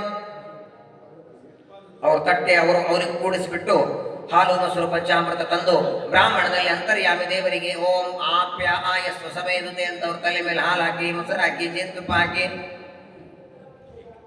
ಕೊನೆಗೆ ಹಾರ ಹಾಕಿ ಆರತಿ ಮಾಡಿಬಿಡೋದು ಅಲ್ಲ. ಪ್ರತಿಮೆಗಳಲ್ಲಿ ಪೂಜೆ ಬೇರೆ, 8 ತರಹದ ಪ್ರತಿಮೆಗಳು, ಅವುಗಳಲ್ಲಿ ಪೂಜಾ ಮಾಡುವ ಕ್ರಮನು ಬೇರೆ. ಸೂರ್ಯೇಶು ವಿದ್ಯಯಾತ್ರಯ್ಯ ಹವಿಷಾಗ್ನೌ ಯಜೇತಮಾಂ ಆತಿಥ್ಯೇನ ತು ವಿಪ್ರಾಗ್ರೆ ಗೋಷ್ಠೇ ಗಾಯವಸಾದಿನ. ಸೂರ್ಯನಲ್ಲಿ ಪೂಜೆ ಹೇಗೆ? ಸರಿಯಾದ ಹೊತ್ತಿಗೆ ಅರ್ಘ್ಯ ಕೊಡೋದು. ಸೂರ್ಯಾಂತರ್ಗತ ನಾರಾಯಣನಿಗೆ ಪ್ರಾತಃ ಕಾಲದಲ್ಲಿ ಸೂರ್ಯೋದಯಕ್ಕೆ ಮೊದಲು ಸಂಧ್ಯಾವಂದನೆ ಮಾಡಿ ಅರ್ಘ್ಯ ಕೊಡೋದು, ಅದು ಸೂರ್ಯನಲ್ಲಿ ಪೂಜೆ. ಪ್ರಾತಃ ಕಾಲ, ಮಧ್ಯಾಹ್ನ, ಸಾಯಂಕಾಲ. ನೋಡಿ ಸಂಧ್ಯಾವಂದನೆ ಹೇಗಿದೆ ಗೊತ್ತಾ? ಇದು ಸಂಧ್ಯಾವಂದನೆ ಮಾಡಿದ್ರೆ ಪುಣ್ಯ ಬರಲ್ಲ, ಬಿಟ್ರೆ ಪಾಪ ಇದೆ. ಇದೊಂದು ವಿಚಿತ್ರ ಕರ್ಮ ದೇವರಿಟ್ಟದು. ಮಾಡಿದ್ರೆ ಪುಣ್ಯ ಇಲ್ಲ, ನಿತ್ಯ ಕರ್ಮ ಅದು. ಆದರೆ ಸಂಧ್ಯಾವಂದನೆ ಬಿಟ್ಟರೆ ಮಾತ್ರ ಪಾಪ. ಹಾಗಾಗಿ ಕುರುಕ್ಷೇತ್ರದ ಯುದ್ಧ ಮಾಡುವಾಗ ಸಾಯಂಕಾಲದವರೆಗೆ ಯುದ್ಧ ಮಾಡೋರಂತೆ. ಸಾಯಂಕಾಲ ಯುದ್ಧ ಮುಗಿಸ್ಕೊಂಡು ಹೊರಡಬೇಕು. ತಮ್ಮ ತಮ್ಮ ಆ ಬಿಡಾರಕ್ಕೆ ಬಂದು ಅಲ್ಲಿ ಬಂದು ವಸ್ತ್ರಾಂತರಾಗಿ ಸಂಧ್ಯಾವಂದನ ಮಾಡಬೇಕು. ಅಲ್ಲಿ ಬರೋ ಹೊತ್ತಿಗೆ ಸೂರ್ಯಾಸ್ತವಾಗುತ್ತೆ ಅಂತ ಅದೇ ರಣರಂಗದಲ್ಲಿರುವ ಉಸುಕನ್ನು ತಗೊಂಡು ಅರ್ಘ್ಯ ಕೊಟ್ಟು ಮನೆಗೆ ಬರ್ತಿದ್ರಂತೆ. ಸಂಧ್ಯಾವಂದನೆ ಸಕಾಲದಲ್ಲಿ. ನಾವು ಕಾಲ ಮೀರಿದ ಮೇಲೆ ಕಾಲಾತಿರಿಕ್ತ ದೋಷ ಪರಿಹಾರಾರ್ಥಂ ಪ್ರಾಯಶ್ಚಿತ್. ಯಾವಾಗ ಕೊಡಬೇಕು ಪ್ರಾಯಶ್ಚಿತ್ತ ಅರ್ಘ್ಯ? ಯಾವತ್ತೋ ಒಂದು ದಿನ ಪ್ರಯಾಣದಲ್ಲಿ ಅನಿವಾರ್ಯವಾಗಿ ಕಾಲ ಮೀರಿದ್ದಕ್ಕೆ ಕೊಡೋದು. ದಿನ ಬೇಕಂತ ಮೀರಿ ಕೊಡೋದಲ್ಲ. ಮನೆಯಲ್ಲೇ ಇದ್ದಾಗ ಸರಿಯಾಗಿ ಸೂರ್ಯಾಸ್ತ ಹೊತ್ತಿಗೆ ಸಂಧ್ಯಾವಂದನ ಮಾಡಲಿಕ್ಕೆ ಟೈಮ್ ಇದ್ದಾಗ ಸೂರ್ಯಾಸ್ತ ಟೈಮಲ್ಲಿ ಟಿವಿಯೋ ಸೀರಿಯಲ್ ನೋಡ್ತಾ ಆಮೇಲೆ ಸಂಧ್ಯಾವಂದನ ಮಾಡಿ ಕಾಲಾತಿರಿಕ್ತ ದೋಷ ಪರಿಹಾರಾರ್ಥಂ ಕೊಡಬಾರದು. ಅನಿವಾರ್ಯ ಸಂದರ್ಭದಲ್ಲಿ ಸಂಧ್ಯಾವಂದನದ ಕಾಲ ಮೀರಿದ್ರೆ ಆಗ ಪ್ರಾಯಶ್ಚಿತ್ತ ಅರ್ಘ್ಯವನ್ನು ಕೊಡಬೇಕು ಅಂತಾರೆ. ಹಾಗಾಗಿ ಸೂರ್ಯನಲ್ಲಿ ಗಾಯತ್ರಿ ಮಂತ್ರವನ್ನು ಜಪ ಮಾಡ್ತಾ ಸೂರ್ಯಾಂತರ್ಗತ ನಾರಾಯಣನಿಗೆ ನೋಡಿ, ಪ್ರತಿನಿತ್ಯದಲ್ಲಿ ನಾವೇನು ಅರ್ಘ್ಯ ಕೊಡ್ತೇವೆ ಸೂರ್ಯನಿಗೆ, ಅದು ಅಸ್ತ್ರವಾಗತ್ತೆ, ಬಾಣಗಳು. ಸೂರ್ಯ ರಥದಲ್ಲಿ ಸಂಚಾರ ಮಾಡುವಾಗ ಮಂದೇಹ ಅಂತ ರಾಕ್ಷಸರು ಅವನನ್ನು ಅಡ್ಡಿ ಮಾಡ್ತಾರೆ. ಸೂರ್ಯನ ಸಂಚಾರಕ್ಕೆ ಅಡ್ಡಿ ಮಾಡ್ತಾರೆ. ನಾವು ಕೊಡುವ ಅರ್ಘ್ಯಗಳು ಅಸ್ತ್ರವಾಗಿ, ಬಾಣಗಳಾಗಿ ಆ ದೈತ್ಯರ ಸಂಹಾರವಾಗಿ ಸೂರ್ಯನ ಸಂಚಾರ ನಡೀತದೆ. ಅದಕ್ಕೆ 3 ಹೊತ್ತು ಅರ್ಘ್ಯವನ್ನು ಕೊಟ್ಟು ಸಂಧ್ಯಾವಂದನೆ ಮಾಡಬೇಕು ಸೂರ್ಯನಲ್ಲಿ ವಿದ್ಯೆಯಿಂದ. ಇನ್ನ ಅಗ್ನಿಯಲ್ಲಿ ಹೋಮ ಮಾಡುವಾಗ ಹವಿಸ್ಸಿನಿಂದ ನನ್ನ ಪೂಜೆ ಮಾಡಿ ಅಂತಾನೆ ದೇವ. ಹವಿಷಾಗ್ನೌ ಯಜೇತಮ. ಅನ್ನ, ತುಪ್ಪ, ಎಳ್ಳು ಇದನ್ನೆಲ್ಲ ಅಗ್ನಿಯಲ್ಲಿ ಹಾಕಿ ನನಗೆ ಹೋಮ ಮಾಡಿ. ಬ್ರಾಹ್ಮಣನ ಪೂಜೆ ಅಂದರೆ ಬ್ರಾಹ್ಮಣನಲ್ಲಿ ಅಂತರ್ಯಾಮಿಯಾದ ನನಗೆ ಅವರಿಗೆ ಮಾಡುವ ಅನ್ನದಾನ, ಅದನ್ನು ನೇರವಾಗಿ ನಾನು ಊಟ ಮಾಡ್ತೇನಂತಾನೆ. ಯದ್ ಬ್ರಾಹ್ಮಣಸ್ಯ ಚ ಮುಖೇ ಚ ರಥೋನುಭಾಸಂ. ಒಂದು ಅಗ್ನಿಯನ್ನ ಕುಂಡವನ್ನ ಹೊತ್ತಿಸಿ ಅಲ್ಲಿ 100 kg ತುಪ್ಪವನ್ನು ಹಾಕಿ ಎಳ್ಳು ಹಾಕಿ ಹೋಮ ಮಾಡಿದಾಗ ಏನು ಆನಂದ ನನಗಾಗತ್ತೆ, ಅದಕ್ಕೂ ಮಿಗಿಲಾದ ಆನಂದ ಒಬ್ಬ ಬ್ರಾಹ್ಮಣನ ಮುಖದಲ್ಲಿ ಹಾಕುವ ಅನ್ನದಿಂದ ನನಗಾಗತ್ತೆ ಅಂತಾರೆ ದೇವರು. ಹಾಗಾಗಿ ನಮ್ಮಲ್ಲಿ ಬ್ರಾಹ್ಮಣರಿಗೆ ಅನ್ನದಾನಕ್ಕಷ್ಟು ಮಹತ್ವ ಬಂದದ್ದು. ಯಾವುದೇ ಕರ್ಮ ಮಾಡಿ ಆ ಕರ್ಮದ ಮಧ್ಯದಲ್ಲಿ ಏನೇ ಲೋಪದೋಷಗಳಾದರೂ ಅದನ್ನು ಬ್ರಾಹ್ಮಣರಿಗೆ ಕೊಡುವ ಅನ್ನದಾನದಿಂದ ಅದನ್ನು ಪರಮಾತ್ಮ ಪೂರ್ಣ ಮಾಡ್ತಾನೆ. ಅಂತಹ ಬ್ರಾಹ್ಮಣರಲ್ಲಿ ನನ್ನ ಪೂಜೆ. ಅದಾದ ಮೇಲೆ ಆಕಳು. ಕೃಷ್ಣ ಹೇಳ್ತಾನೆ ಉದ್ಧವನಿಗೆ, ಆಕಳಲ್ಲೂ ನನ್ನ ಪೂಜೆ. ನೋಡಿ, ಇವತ್ತು ಜಗತ್ತಿನೊಳಗೆ ಶಾಸ್ತ್ರ ಮನೆಯಲ್ಲಿ ಸಾಕೋದಕ್ಕೆ ಅಂತ ಅನುಮತಿ ಕೊಟ್ಟದ್ದು ಆಕಳನ್ನ ಮಾತ್ರ. ಅದನ್ನು ಬಿಟ್ಟು ಇನ್ನೆಲ್ಲ ಸಾಕ್ತೀವಿ ನಾವು. ಆಕಳನ್ನು ಬಿಟ್ಟು ಬೆಕ್ಕಿರತ್ತೆ, ನಾಯಿ ಇರುತ್ತೆ, ಇನ್ನೇನೇನೋ ಪ್ರಾಣಿಗಳು ಮನೆಯಲ್ಲಿ ಸಾಕೊಂಡಿರ್ತಾರೆ. ವಿಚಿತ್ರ ನೋಡಿ, ಇಡೀ ಜಗತ್ತೊಳಗೆ ನೋಡಿ ಬನ್ನಿ, ಆಕಳಿಗೆ ಎಂಥ ಸ್ಥಾನ ಕೊಟ್ಟಿದ್ದಾನೆ ದೇವರು. 10 ಕೋಟಿ ರೂಪಾಯಿ ಖರ್ಚು ಮಾಡಿ ಮನೆ ಕಟ್ಟಿ ಆ ಮನೆಯಲ್ಲಿ ಆಕಳು ಬಂದು ಓಡಾಡಿದರೆ ವಾಸ್ತು ಶಾಂತಿ ಆಯಿತು. ಯಾಕೆ? ಹೊಸ ಮನೆ ಕಟ್ಟಿ ಒಂದು ನಾಯಿ ಬಂದು ಓಡಾಡಿ ಹೋದ್ರೆ,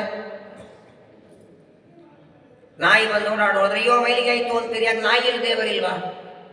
ವಿದ್ಯಾ ವಿನಯ ಸಂಪನ್ನೆ ಬ್ರಾಹ್ಮಣಿ ಗವಿ ಹಸ್ತಿನಿ ಶುನಿ ಚೈವ ಶ್ವಪಾಕೆ ಚ ಪಂಡಿತ ಸಮದರ್ಶಿನ. ನಾಯೆಲ್ಲೂ ಇದ್ದಾನೆ ದೇವರು, ಹಂದಿಯಲ್ಲೂ ಇದ್ದಾನೆ. ಮತ್ತು ವಾಸ್ತು ಹಂದಿ ಯಾಕೆ ಕರೆಯಲ್ಲ? ಆಕಳು ಹೇಗಿದೆ ಗೊತ್ತಾ? ಇದೊಂದು ಪ್ರಾಣಿ. ಇಡೀ ಪ್ರಪಂಚ ನೋಡಿ ನೀವು, ನಿಮ್ಮ ಮಗನೋ ಮೊಮ್ಮಗನೋ ಸಣ್ಣ ಹುಡುಗ ಊಟಕ್ಕೆ ಕೂತಿರ್ತದೆ, ಬಡಿಸ್ತಿರ್ತಾರೆ, 2 ತುತ್ತು ತಿಂತದೆ. ಯಾರೋ ನಿಮ್ಮ ಮಗನನ್ನ ಅಲ್ಲಿಂದ ಕೈ ಹಿಡಿದು ಎಲೆಯಿಂದ ಎಳೆದರೆ ಕೋಪ ಬರುತ್ತೋ ಇಲ್ಲೋ? ವಿಚಾರ ಮಾಡಿ. ಆಕಳು ಹುಲ್ಲು ತಿಂದ ಹಾಲು ಯಾರಿಗೋಸ್ಕರ? ತನ್ನ ಕರುವಿಗೋಗಿ ಇರ್ತದೆ. ತನ್ನ ಕರುವಿಗಾಗಿ ಆಕಳ ಹಾಲು. ಎಲ್ಲ ತಾಯಿಯಂದ್ರ ಹಾಲು ಅವರವರ ಮಕ್ಕಳಿಗೆ, ಹಾಗೆ ಆಕಳ ಹಾಲು ಕರುವಿಗೆ. ಆ ಕರು ಕುಡಿಯುವಾಗ ನಾವು ಕರುವನ್ನು ಎಳೆದು ಇನ್ನೊಂದು ಕಡೆ ಕಟ್ಟುತ್ತೀವಿ. ಏನು ಕಷ್ಟ ಆಕಳಿಗೆ ಆಗಿರ್ಲಿಕ್ಕಿಲ್ಲ ಹೇಳಿ? ನನ್ನ ಹಾಲು ನನ್ನ ಮಗನಿಗೆ ಕೊಡದೆ ಎಳೆದು ಇನ್ನೆಲ್ಲೋ ಕಟ್ಟಿ ಇವರು ಹಿಡ್ಕೋತಾರೆ ಅಂತ ಆಕಳ ಕೋಪ ಮಾಡ್ಕೊಂಡಿದೆಯಾ? ಆ ಕರುವನ್ನು ಎಳೆಯುವಾಗ ಕರು ಒದರ್ತಿರ್ತದೆ, ಆಕಳು ಅದರ ಜೊತೆಗೆ ಮಾತಾಡ್ತದೆ, ಅದರ ಧ್ವನಿಯಲ್ಲಿ ಹೇಳ್ತದೆ, ನೋಡು ನೀ ನನ್ನ ಮಗ ಹೇಗೋ ಹಾಗೆ ಇವರು ಎಲ್ಲ ನನ್ನ ಮಕ್ಕಳು, ಅರ್ಥ ನೀನು ಕೊಡದಿದ್ದಿ, ಅರ್ಥ ಇವರು ತಗೊಳ್ಳಿ. ಹಾಗಾಗಿ ಜಗತ್ತಿಗೆ ತಾಯಿ ಗಾವೋ ವಿಶ್ವಸ್ಯ ಮಾತರಃ. ಒಬ್ಬ ತಾಯಿಗೆ 3 ಜನ 4 ಜನ ಮಕ್ಕಳಾಗಬಹುದು, ಆದ್ರೆ ಒಬ್ಬ ಮಗನಿಗೆ 2 ತಾಯಿಯಂದಿರಲ್ಲ. ಆದರೆ ಇಡೀ ಜಗತ್ತಿಗೆ ತಾಯಿ ಅಂತ ಕೊಟ್ಟದ್ದು ಆಕಳನ್ನ. ಆಕಳಲ್ಲಿ ನನ್ನ ಪೂಜೆ ಮಾಡಿ ಅಂತಾನೆ ಪರಮಾತ್ಮ. ಪ್ರತಿನಿತ್ಯದಲ್ಲಿ ಗೋಗ್ರಾಸ, 1 ತುತ್ತು ಅನ್ನವನ್ನ ಆಕಳಿಗೆ ಪ್ರತಿನಿತ್ಯದಲ್ಲಿ ಕೊಡಿ. ಗೋಷ್ಠೇವಾ ಯವಸಾದಿನ. ಗುಜರಾತಲ್ಲಿ ನೋಡಿದ್ದೀರಿ, ಕೃಷ್ಣ ಪರಮಾತ್ಮನ ಜನ್ಮಸ್ಥಾನ ಮಥುರಾ ಅಥವಾ ವೃಂದಾವನ ಅಥವಾ ದ್ವಾರಕ. ಇವತ್ತಿಗೆ ನೀವು ದ್ವಾರಕಾ ಪಟ್ಟಣಕ್ಕೆ ಹೋಗಿ ಏನು ವ್ಯವಸ್ಥೆ ಆಕಳಿಗೆ ಮಾಡಿದ್ದಾರೆ. ನಮಗೆ ಹೇಗಿರೋದಕ್ಕೆ ಫ್ಯಾನು ಬೇಕು, ಲೈಟ್ ಬೇಕು, ಬೇಸಿಗೆಯಲ್ಲಿ AC ಬೇಕು. ಆಕಳ ಕಟ್ಟುವ ದನದ ಕೊಟ್ಟಿಗೆಯಲ್ಲೆಲ್ಲ AC ಹಾಕಿದ್ದಾರೆ. ಅವುಗಳಿಗೆ ಅಂತ ಪ್ರತ್ಯೇಕ ಆಹಾರ. ವಿಚಿತ್ರ ಅಂದ್ರೆ, ಮನೆಯಲ್ಲಿ ನಾಯಿ ಸಾಕಿರ್ತಾರೆ, ಆ ನಾಯಿಗೆ ಬಿಸ್ಕೆಟ್ ತರ್ತಾರೆ, 900-1000 ರೂಪಾಯಿ ಬಿಸ್ಕೆಟ್. ಆ ಮನೆಯಲ್ಲಿರುವ ತಂದೆ ತಾಯಿಗಳ ನಾಯಿ ಕಡನ ಕಟ್ಟಿರ್ತಾರೆ. ಸರಿಯಾದ ಹೊತ್ತಿಗೆ ಊಟ ಇಲ್ಲ, ಸರಿಯಾದ ಔಷಧ ಇಲ್ಲ, ಸರಿಯಾದ ಅವರಿಗೆ ವ್ಯವಸ್ಥೆ ಇಲ್ಲ, ಏನೋ ಕೊಡ್ತಾರೆ. ತಂದೆ ತಾಯಿಗಳ ಮೇಲೆ ಇಲ್ಲದೇ ಇರುವ ಅಕ್ಕರೆ ನಾಯಿಗಳ ಮೇಲೆ. ಕಲಿಯುಗದ ದುರ್ದೈವ ಇದು. ಎಲ್ಲೋ ಹೊರಗೆ ಹೋದ್ರೆ ಅದು ತಗೊಂಡು ವಾಕಿಂಗ್ ಹೋಗ್ತಾರೆ ಜೊತೆಗೆ.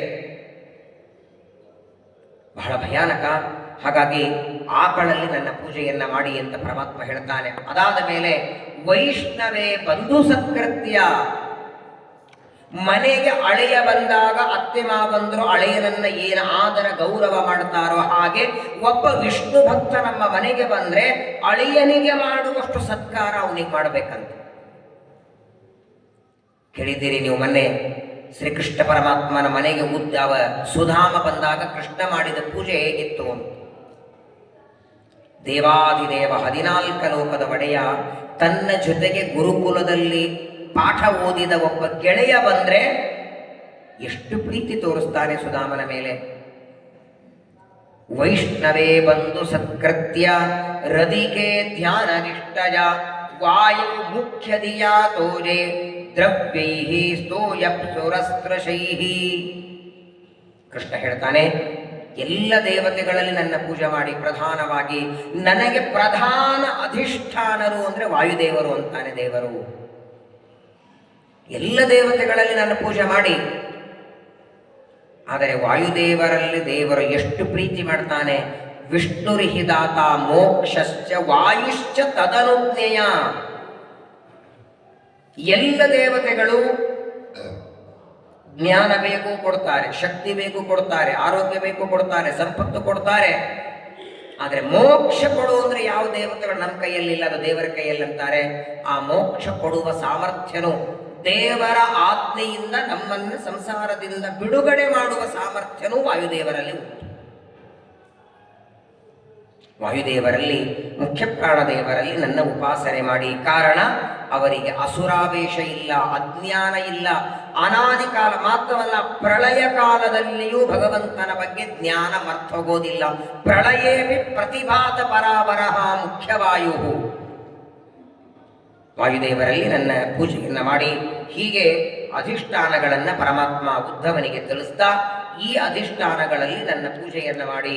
ಪೂಜೆಯನ್ನು ಮಾಡುವುದಕ್ಕೆ ಬೇರೆ ಬೇರೆ ಬೇರೆ ಪದಾರ್ಥಗಳೆಲ್ಲ ಇದೆ. ಈಗ ಹೇಳಿದ್ನಲ್ಲ, ಪ್ರತಿಮೆ ಶಾಲಿಗ್ರಾಮದಲ್ಲಿ ಪೂಜೆ ಮಾಡುವಾಗ ಅಭಿಷೇಕ ಮಾಡ್ತೇವೆ, ಅರ್ಚನೆ ಮಾಡ್ತೇವೆ, ಧೂಪ ದೀಪ ನೈವೇದ್ಯ ಮಾಡ್ತೇವೆ. ಫೋಟೋಗಳ ಪೂಜೆ ಮಾಡುವಾಗ ಅಭಿಷೇಕ ಇಲ್ಲ ಅಲ್ಲಿ. ಈ ತರಹದ ಫೋಟೋಗಳೆಲ್ಲ ಇದ್ದರೆ ಅದನ್ನು ಚೆನ್ನಾಗಿ ಒರೆಸಿ ಅದಕ್ಕೆ ಹೂವಿನ ಹಾರ ಹಾಕಿದರೆ ಅದೇ ಪೂಜೆ. ಮಣ್ಣಿನಿಂದ ಮಾಡಿದ ಪ್ರತಿಮೆಗಳಿದ್ದರೆ ಅದಕ್ಕೆ ಅಭಿಷೇಕ ನೇರವಾಗಿ ಇಲ್ಲ, ಅದನ್ನು ಹೂವಿನಿಂದ ಪ್ರೋಕ್ಷಣೆ ಮಾಡಿದರೆ ಅದರ ಪೂಜೆಯಾಗತ್ತೆ. ಕಟ್ಟಿಗೆಯಿಂದ ಮಾಡಿದ ಪ್ರತಿಮೆಗಳಲ್ಲಿ ಪೂಜೆ ಬೇರೆ, ದೇವರಿಗೆ ಪ್ರತಿಮೆಗಳು ಬೇರೆ ಬೇರೆಯಾದಂತೆ ಅವುಗಳಲ್ಲಿ ಪೂಜಾ ಕ್ರಮವನ್ನು ಪರಮಾತ್ಮ ತಿಳಿಸಿಕೊಡ್ತಾನೆ. ವಿಶೇಷವಾಗಿ ಇಷ್ಟಾಪೂರ್ತೇನ ಮಾಮೇವಂ ಯೋ ಯಜೇತ ಸಮಾಹಿತಾಂ ಲಭತೆ ಮಯಿ ಸದ್ಭಕ್ತಿಂ ಮತ್ಕೃತಿಂ ಸಾಧು ಸೇವಯ. ನೋಡು ಉದ್ಧವ, ಯಾವ ವ್ಯಕ್ತಿ ನನ್ನಲ್ಲಿ ಈ ರೀತಿಯಾಗಿ 8 ತರಹದ ಪ್ರತಿಮೆಗಳಲ್ಲಿ ಆ ಪ್ರತಿಮೆಗಳಲ್ಲಿ ಮಾಡಬೇಕಾದ ಪೂಜೆಯನ್ನು ವಿಧಾನಪೂರ್ವಕ ತಿಳಿದು ಆ ಪ್ರತಿಮೆಗಳಲ್ಲಿ ಪೂಜೆ ಮಾಡ್ತಾನೆ, ಆ ವ್ಯಕ್ತಿ ನನ್ನಲ್ಲಿ ಭಕ್ತಿಯನ್ನು ಪಡಿತಾನೆ. ಆ ಭಕ್ತಿಯಿಂದ ಅವನಿಗೆ ಎಲ್ಲ ಕರ್ಮಗಳ ದೂರವಾಗುತ್ತೆ, ಕೊನೆಗೆ ಮೋಕ್ಷವನ್ನು ಪಡಿತಾನೆ. ಮತ್ತೆ ಉದ್ಧವ ಪ್ರಶ್ನೆ ಕೇಳ್ತಾನೆ, ಸ್ವಾಮಿ ನಿನ್ನಲ್ಲಿ ಭಕ್ತಿ ಬರೋದು ಹೇಗೆ ಅಂತ ಕೇಳಿದ. ಮನಸ್ಸು ತುಂಬಾ ಚಂಚಲ, ಕಂಡಲ್ಲಿ ಹಾರಾಡ್ತದೆ, ಕಂಡದ್ದು ಬೇಕು ಅಂತ ಅಪೇಕ್ಷೆ ಪಡ್ತದೆ. ಅತ್ಯಂತ ಚಂಚಲವಾದ, ಕ್ಷಣಿಕವಾದ ಎಲ್ಲ ವಸ್ತುಗಳಲ್ಲಿ ಹಾರಾಡುವ ಮನಸ್ಸು, ಅದನ್ನು ನಿನ್ನಲ್ಲಿ ನೆಲೆಗೊಳಿಸೋದು ಹೇಗೆ? ಜೋರಾಗಿ ಗಾಳಿ ಬೀಸ್ತದೆ, ಆ ಗಾಳಿಯನ್ನು ಒಂದು ಕವರಲ್ಲಿ, ಒಂದು ಪ್ಲಾಸ್ಟಿಕ್ ಚೀಲಲ್ಲಿ ಕಟ್ಟಿ ಹಾಕ್ತೀರಿ ಅಂದರೆ ಇಲ್ಲ. ಗಾಳಿಯನ್ನ ಕಟ್ಟೋದು ಹೇಗೆ ಅಸಾಧ್ಯವೋ ಹಾಗಿದೆ ಮನಸ್ಸು. ಇದನ್ನೇ ಕೃಷ್ಣನಿಗೆ ಅರ್ಜುನ ಕೇಳ್ತಾನೆ, ಚಂಚಲಂ ಹಿ ಮನ ಕೃಷ್ಣ ಪ್ರಮಾತಿ ಬಲವದೃಢಂ ತಸ್ಯಾಹಂ ನಿಗ್ರಹಂ ಮನ್ನೆ ವಾಯೋರಿವ ಸುದುಷ್ಕರಂ. ಬಹಳ ಕಷ್ಟ. ಪ್ರವಚನ ಕೂತಿದ್ದೀರಿ, ಇನ್ನು ಇಲ್ಲಿಂದ ಎದ್ದು ಹೋಗೋದು ಹೊರತು ಒಂದು ಫಲಾರ ಹಾಕಲ್ಲ. ಅನಿವಾರ್ಯವಾಗಿ ರೂಮಲ್ಲಿ ಕೂತ್ರು, ಏನಪ್ಪ ಇಲ್ಲೇ ಇದು ಬಂದಿಲ್ಲ ಅಂತಾರೆ. ಆಯಿತು ಎಷ್ಟೊತ್ತಾಗತ್ತೆ ಕೂತ್ಕೊಳ್ಳೋಣ ಅಂತ ಕೆಲವರಿಗೆ ಅಪೇಕ್ಷೆ. ನಡೆದಿದೆ ನಡೀಲಿ ಸ್ವಲ್ಪ ಹೊತ್ತಂತ ಇನ್ನು ಕೆಲವರಿಗೆ. ಅಲ್ಲಿ ರೂಮಲ್ಲಿ ಮಲಗೋದು, ಇಲ್ಲೇ ಮಲಗೋದು, ಎರಡು ಒಂದೇ ಅಂತ ಇನ್ನು ಕೆಲವರಿಗೆ. ವಿಚಿತ್ರ ನೋಡಿ ಮನಸ್ಸು ಹೇಗಿದೆ ಅಂದರೆ, ಎಷ್ಟು ವೇಗವಾಗಿ ಪದಾರ್ಥಗಳನ್ನು ಅಪೇಕ್ಷೆ ಪಡ್ತದೆ, ಎಷ್ಟು ವೇಗವಾಗಿ ಸಂಚಾರ ಮಾಡ್ತದೆ. ಈಗಿಲ್ಲಿದೆ ಅಂದರೆ ಇನ್ನೊಂದು ಕ್ಷಣಕ್ಕೆ ಅಲ್ಲಿ ಹೋಗಿರ್ತದೆ, ಅಲ್ಲಿ ಹೋಗಿರ್ತದೆ, ಅಲ್ಲಿ ಹೋಗ್ಬರ್ತೆ. ಯಾರೋ ಶಾಪಿಂಗ್ ಮಾಡಿದ್ರು, ಯಾರೋ ಏನೋ ತೊಗೊಂಬಂದ್ವಿ ಅಂದರೆ ನಮ್ಮ ಮನಸ್ಸು ಅಲ್ಲಿ ಹೋಗ್ಬಿಡ್ತು. ನಾವು ಹೋಗ್ಬೇಕಾಗಿತ್ತಲ್ಲಿ, ನಾವು ತಗೊಳ್ಬೇಕಾಗಿತ್ತು. ಅತೀ ಚಂಚಲವಾದದ್ದು, ಕ್ಷಣಿಕವಾದದ್ದು, ನಶ್ವರವಾದದ್ದು. ಆ ಮನಸ್ಸನ್ನು ನಾವು ದೇವರಲ್ಲಿ ನೆಲೆಗೊಳಿಸಬೇಕು. ಮನಸ್ಸಿನ ಸ್ಥಿರತೆ, ಮನಸ್ಸಿನ ಪ್ರಯತ್ನ ಇಲ್ಲದೆ ಜ್ಞಾನವೂ ಬರಲ್ಲ. ಸಂಕಲ್ಪ, ಮಾನಸಿಕ ಸಂಕಲ್ಪ ಇರಬೇಕು. ಮನೋಸಂಕಲ್ಪ ಅತ್ಯಂತ ದೃಢವಾಗಿದ್ದರೆ ಕಾರ್ಯದಲ್ಲಿ ಯಶಸ್ಸು ಕಾಣ್ತೇವೆ ನಾವು. ಅದು ಹೇಗೆ ಬರೋದು ಅಂತ ಉದ್ಧವ ಕೇಳ್ತಾನೆ. ಪ್ರಾಯೇಣ ಭಕ್ತಿ ಯೋಗೇನ ಸಾಂಖ್ಯೇನ ಚ ವಿನೋದ್ಧವ ಸೋಪ್ನೋಪಾಯೋ ವಿದ್ಯತೆ ಸದ್ರಕ ಪ್ರಾಯಾಂ ಹಿ ಸಚ ಪ್ರಯಾಣಂ ಹಿ ಸಹಜಮಂ ಅಥೈತತ್ ಪರಮಂ ಗುಹ್ಯಂ ಶೃಣ್ವತೆ ಯದುನಂದನ. ಬಹಳ ಒಳ್ಳೆ ಪ್ರಶ್ನೆ ಮಾಡಿದ್ದೆ ಉದ್ಧವ. ಮನಸ್ಸು ನನ್ನಲ್ಲಿ ನೆಲೆಗೊಳಿಸೋದಕ್ಕೆ, ನನ್ನಲ್ಲಿ ಭಕ್ತಿ ಬರೋದಕ್ಕೆ ಕೆಲವು ಉಪಾಯಗಳಿವೆ ಅಂತಾನೆ ದೇವರು. ಅಷ್ಟು ಸುಲಭವಾಗಿ ಬರಲ್ಲ. ಮನುಷ್ಯಾಣಾಂ ಸಹಸ್ರೇಷು ಕಶ್ಚಿತ್ ಯತತಿ ಸಿದ್ಧರೇ ಯತತಾಮಪಿ ಸಿದ್ಧಾನಾಂ ಕಶ್ಚಿನ್ಮಾಂ ವೇತ್ತಿ ತತ್ವತಃ. ದೇವರನ್ನು ತಿಳ್ಕೊಳ್ಬೇಕು ಅಂತ ಪ್ರಯತ್ನ ಮಾಡೋರು 1000 ಜನ, ಅದರಲ್ಲಿಯೂ ಜ್ಞಾನ ಬರೋದು 100 ಜನರಿಗೆ, ಅದರಲ್ಲಿಯೂ ದೇವರ ಅನುಗ್ರಹ ಪಡೆಯೋನು ಒಬ್ಬನಂತೆ. ಅಷ್ಟು ಸುಲಭವಾಗಿ ಭಗವಂತನಲ್ಲಿ ಭಕ್ತಿ ಬರೋದಿಲ್ಲ. ಹಾಗಾದ್ರೆ ಏನ್ ಮಾಡ್ಲಿ, ಉಪಾಯ ಏನು ಅಂತ ಕೇಳ್ತಾನೆ. ಮನಸ್ಸು ಸ್ಥಿರವಾಗಿ ದೇವರಲ್ಲಿ ನೆಲೆಗೊಳ್ಳೋದಕ್ಕೆ, ನನಗೆ ದೇವರಲ್ಲಿ ಪ್ರಾಮಾಣಿಕ ಭಕ್ತಿ ಬರೋದಕ್ಕೆ ಏನಾದರೂ ಉಪಾಯ ಇದೆಯಾ? ಇದೇ ಪ್ರಶ್ನೆ ಅರ್ಜುನ ಕೇಳಿದ್ದಕ್ಕೆ ಅಲ್ಲಿ ಉತ್ತರ ಬೇರೆ ಕೊಟ್ಟಿದ್ದ ಕೃಷ್ಣ. ನಿನ್ನಲ್ಲಿ ಮನಸ್ಸು ಹಿಡೋದು ಹೇಗೆ ಅಂತ ಅರ್ಜುನ ಕೇಳಿದ್ದಕ್ಕೆ ಅಭ್ಯಾಸೇನತು ಕೌಂತೆಯ ದುಷ್ಕುರ ಹೇಳ್ತಾನೆ, ಪ್ರತಿನಿತ್ಯ ಅಭ್ಯಾಸ ಮಾಡ್ತಾ ಹೋಗು, ಕ್ರಮವಾಗಿ ಮನಸ್ಸು ನನ್ನಲ್ಲಿ ನೆಲೆಗೊಳ್ತದೆ ಅಂತ. ಆದರೆ ಇಲ್ಲಿ ಬೇರೆ ಉತ್ತರ ಕೊಡ್ತಾನೆ ಅದೇ ಕೃಷ್ಣನೇ. ಗೀತೆ ಹೇಳಿದವನು ಇವನೇ, ಇವತ್ತು ಉದ್ಧವನಿಗೆ ಹೇಳ್ತಿದ್ದವನು ಇವನೇ. ಉದ್ಧವನಿಗೆ ಹೇಳ್ತಾನೆ, ನೋಡು, ಮನಸ್ಸು ಸ್ಥಿರವಾಗಿ ಬರಬೇಕು, ಉತ್ತಮ ಜ್ಞಾನ ಭಕ್ತಿಗಳು ಬರಬೇಕು ಅಂದ್ರೆ ಅದಕ್ಕೆ ಮೊಟ್ಟ ಮೊದಲನೇ ಸಾಧನ ಅಂದ್ರೆ ಸಜ್ಜನರ ಸಹವಾಸ ಮಾಡುವಂತಾನೆ. ನನ್ನಲ್ಲಿ ಭಕ್ತಿಯನ್ನ ಮಾಡ್ತಾ ಇರುವ, ತನು ಮನ ಧನವನ್ನ ನನಗೆ ಅರ್ಪಣೆ ಮಾಡಿದ ಸಾತ್ವಿಕರು ಸಜ್ಜನರು ಯಾರಿದ್ದಾರೋ ಅವರನ್ನ ನೀನು ಸೇವೆ ಮಾಡು, ಅವರ ಆರಾಧನೆ ಮಾಡು, ಅವರಲ್ಲಿ ಮೊದಲು ಭಕ್ತಿ ಮಾಡು. ಸಜ್ಜನರ ಸಂಘ ನೀನು ಮಾಡ್ತಾ ಹೋದರೆ ಸಜ್ಜನರ ಸಂಘದಿಂದ ಕ್ರಮವಾಗಿ ನನ್ನಲ್ಲಿ ನಿನಗೆ ಮನಸ್ಸು ಬರೋದಕ್ಕೆ ಸಾಧ್ಯ ಇದೆ. ಕಲಿಯುಗದೊಳಗೆ ಇದು ಬಹಳ ದೊಡ್ಡ ಔಷಧ. ಇದು ಮನಸ್ಸಿಗೆ ಹಣ ಖರ್ಚು ಮಾಡದೆ ಸಿಗುವ ಟ್ರೀಟ್ಮೆಂಟು ಅಂದ್ರೆ ಅದು ಸಜ್ಜನರ ಸಂಘ. ನೋಡಿಬೇಕಾದ್ರೆ ನೀವು ದೇವರನ್ನ ನಂಬಿ ಭಗವಂತನಲ್ಲೇ ಮನಸ್ಸನ್ನ ಇಟ್ಟಂತಹ ಜ್ಞಾನಿಗಳನ್ನ, ಸಜ್ಜನರನ್ನ ಅವರ ಹತ್ತಿರ ಸ್ವಲ್ಪತ್ತೇ ಇದ್ದು ನೋಡಿ, ಮನಸ್ಸಿನಲ್ಲಿ ಪರಿಣಾಮ ಆಗ್ತದೆ. ನಮ್ಮ ಮನಸ್ಸು ದೇವರ ಧ್ಯಾನ ಮಾಡಬೇಕು ಅಂತ ಹೋಗ್ತದೆ. ಅದನ್ನ ಮಾಡಿ ಅಂತ ಪರಮಾತ್ಮ ಉದ್ಧವನಿಗಂತಾನೆ. ಉದ್ಧವ ಅಂದ ಅಲ್ಲ, ಸಜ್ಜನರ ಸಂಘ ಮಾಡು, ಅದರಿಂದ ನನ್ನಲ್ಲಿ ಭಕ್ತಿ ಬರ್ತದೆ, ಮನಸ್ಸಿನ ನಿಗ್ರಹ ಬರ್ತದೆ, ಏಕಾಗ್ರತೆ ಬರ್ತದೆ ಅಂತ ಹೇಳಿದಿ. ಮೊದಲು ಸಜ್ಜನರು ಅಂದ್ರೆ ಯಾರು ಸ್ವಾಮಿ ಅದನ್ನು ಹೇಳ ನನಗೆ. ಸಜ್ಜನರು ಅಂದ್ರೆ ಯಾರು? ಏನು ಮುಖ ನೋಡಿ ತಿಳ್ಕೊಳ್ಬೇಕಾ ಇವರು ಸಜ್ಜನರು ಅಂತ? ಹಣೆ ಮೇಲೆ ಹಾಕೊಂಡಿರ್ತಾರ? ಅಥವಾ ಯಾರನ್ನ ಹೋಗಿ ನೋಡಿ ನೀವು ಸಜ್ಜನರ ಅಂತ ಕೇಳ್ಬೇಕಾ? ಯಾರು ತಮ್ಮಂತಾವ್ ದುರ್ಜನ ಅಂತ ಹೇಳ್ಕೊತಾರೆ? ಮನೆಗಳ ಮೇಲೆ ಬೋರ್ಡ್ ಹಾಕ್ತಾರಲ್ಲ, ಇಲ್ಲಿ ನಾಯಿ ಇದೆ, ಒಳಗೆ ನಾಯಿ ಇದೆ, ಎಚ್ಚರಿಕೆ ಅಂತ. ಬೆಂಗಳೂರಲ್ಲಿ ನೋಡಿ ಕೆಲವು ಮನೆಗಳ ಗೇಟ್ ಮುಂದೆ ಹಾಕಿರ್ತಾರೆ, ಇಲ್ಲಿ ಶಾವಿಗೆ ಹಿಟ್ಟು ಮಾಡಿ ಕೊಡಲಾಗುತ್ತದೆ, ಇಲ್ಲಿ ಪೀಕೋ ಪಾಲ್ ಮಾಡಿ ಕೊಡಲಾಗುತ್ತದೆ ಅಂತ ಹಾಕಿರ್ತಾರೆ ನೋಡಿ. ಹಂಗೆ ಯಾವುದಾದ್ರೂ ಮನೆಯ ಮೇಲೆ ಇಲ್ಲಿ ಸಜ್ಜನರು ಇರ್ತಾರೆ ಬೋರ್ಡ್ ಹಾಕಿದೆಯಾ? ಸಜ್ಜನರ ಸಂಘ ಮಾಡಿದರೆ ನಿನ್ನಲ್ಲಿ ಮನಸ್ಸು ನಿಲ್ತದೆ. ಸರಿ, ಮೊದಲು ಸಜ್ಜನರು ಅಂದ್ರೆ ಯಾರು, ಅವರು ಹೇಗಿರ್ತಾರೆ, ಅವರ ಲಕ್ಷಣ ಏನು? ಆಗ ಪರಮಾತ್ಮ ಉದ್ಧವನಿಗೆ ಹೇಳ್ತಾನೆ, ನೋಡು ಉದ್ಧವ, ಸಜ್ಜನರು ಅಂದ್ರೆ ಯಾರು, ಹೇಗಿರ್ತಾರೆ ಅವರು ಅದನ್ನು ಹೇಳ್ತೇನೆ ಕೇಳು. ಮೊಟ್ಟ ಮೊದಲನೆದ್ದು, ಯಾವ ವ್ಯಕ್ತಿಗೆ ಎಷ್ಟೇ ಬೈದರೂ ಕೋಪ ಬರೋದಿಲ್ಲ, ಇನ್ನೊಬ್ಬರನ್ನ ದ್ವೇಷ ಮಾಡಬೇಕು, ನಿಂದೆ ಮಾಡಬೇಕು ಅಂತ ಮನಸ್ಸಿಗೆ ಅನಿಸೋದಿಲ್ಲ, ಎಂದಿಗೂ ಯಾವ ಕಾಲಕ್ಕೂ ಇದನ್ನ ಬೇಕು ಅಥವಾ ಅದನ್ನು ಸಿಗಲಿಲ್ಲ ಅಂದ್ರೆ ದುಃಖ ಪಡೋದಿಲ್ಲ, ಅಂಥವನ್ನ ಸಜ್ಜನ ಅಂತ ತಿಳ್ಕೋ. ಕೃಪಾಲುಹು, ಯಾವಾಗಲೂ ಇನ್ನೊಬ್ಬರ ಮೇಲೆ ಪ್ರೀತಿ ಮಾಡ್ತಾರೆ. ಪ್ರಾಯ ಜಗತ್ತಿನೊಳಗೆ ನಮ್ಮ ಮೇಲೆ ಯಾರಾದರೂ ಪ್ರೀತಿ ಮಾಡ್ತಾರಂದ್ರೆ ನಮ್ಮಿಂದ ಅಪೇಕ್ಷೆ ಇಟ್ಕೊಂಡೇ ಅವರು ಮಾಡಿರ್ತಾರೆ. ಇವತ್ತು ನಾನು ಈ ವ್ಯಕ್ತಿ ಮೇಲೆ ಪ್ರೀತಿ ಮಾಡಿದರೆ ಮುಂದೊಂದು ದಿನ ಇವನು ಮಾಡ್ತಾನೆ. ಆದರೆ ಸಜ್ಜನರು ಹಾಗಲ್ಲ. ಸಜ್ಜನರಿಗೆ ಇನ್ನೊಬ್ಬರಿಂದ ಯಾವ ಅಪೇಕ್ಷೆ ಇಲ್ಲದೆ ಪ್ರೀತಿ ಮಾಡುವಂತಹ ವ್ಯಕ್ತಿಗಳು ತಿತಿಕ್ಷವಃ ಕಾರುಣಿಕಾಃ ಸುರಗಃ ಸರ್ವದೇಹಿನಾಂ ಅಜಾತ ಶತ್ರವಶಾಂತಾಃ ಸಾಧವಃ ಸಾಧುಭೂಷಣಾಃ ಮಯ್ಯರನ್ನೇನ ಭಾವೇನ ಭಕ್ತಿಂ ಕುರುವಂತಿ ಯೇ ದೃಢಾಂ ಮತ್ಕೃತೆ ತ್ಯಕ್ತ ಕರ್ಮಾಣಃ ತ್ಯಕ್ತ ಸ್ವಜನ ಬಾಂಧವಾಃ ಮದಾಶ್ರಯ ಕಥಾಮೃಷ್ಟಾಃ ಶೃಣ್ವಂತಿ ಕಥಯಂತಿ ಚ.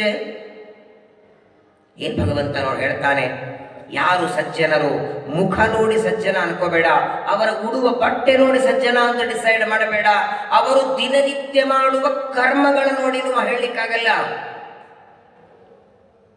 ಇನ್ನೊಬ್ಬರ ನೋಡ್ಲಿ ಅಂತ ನಾಟಕಕ್ಕೆ ಪೂಜಾ ಪಾಠ ಮಾಡೋ ಸಜ್ಜನರು ಬೇಕಾದ ಜನ ಸಿಗ್ತಾರೆ.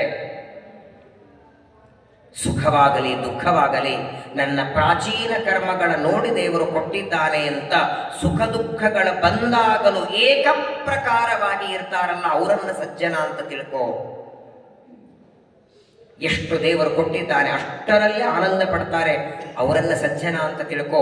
ಇನ್ನೊಬ್ಬರ ದುಃಖವನ್ನ ತನ್ನ ದುಃಖ ಅಂತ ಯಾರು ತಿಳ್ಕೊಳ್ತಾರೆ, ಒಬ್ಬ ವ್ಯಕ್ತಿ ದುಃಖದಲ್ಲಿದ್ರೆ ಅವನ ದುಃಖ ಹೇಗೆ ಪರಿಹಾರ ಆಗತ್ತೆ ಅಂತ ವಿಚಾರ ಮಾಡ್ತಾರೆ, ಇನ್ನೊಬ್ಬರ ದುಃಖಕ್ಕೆ ಸ್ಪಂದನ ಮಾಡ್ತಾರೆ, ಅವರನ್ನ ಸಜ್ಜನ ಅನ್ಕೋ. ಇಂಥವ್ರು ಸಿಗೋದು ತುಂಬ ದುರ್ಲಭ ಅಂತಾನೆ. ಎಲ್ಲ ಕಡೆಗೆ ದೇವರನ್ನ ಕಾಣ್ತಾರೆ, ಎಲೆಯೊಳಗೆ, ಹೂವಿನೊಳಗೆ, ಹಣ್ಣಿನೊಳಗೆ, ಗಿಡದೊಳಗೆ, ಇರುವೆಯೊಳಗೆ, ಸೊಳ್ಳೆಯೊಳಗೆ, ಎಲ್ಲ ಕಡೆಗೆ ಪರಮಾತ್ಮನನ್ನ ಕಣ ಕಣಗಳಲ್ಲಿ ಭಗವದ್ ರೂಪವನ್ನ ಚಿಂತನ ಮಾಡುವ ವ್ಯಕ್ತಿಗಳನ್ನ ಸಜ್ಜನ ಅಂತ ತಿಳ್ಕೊ ನೀನು.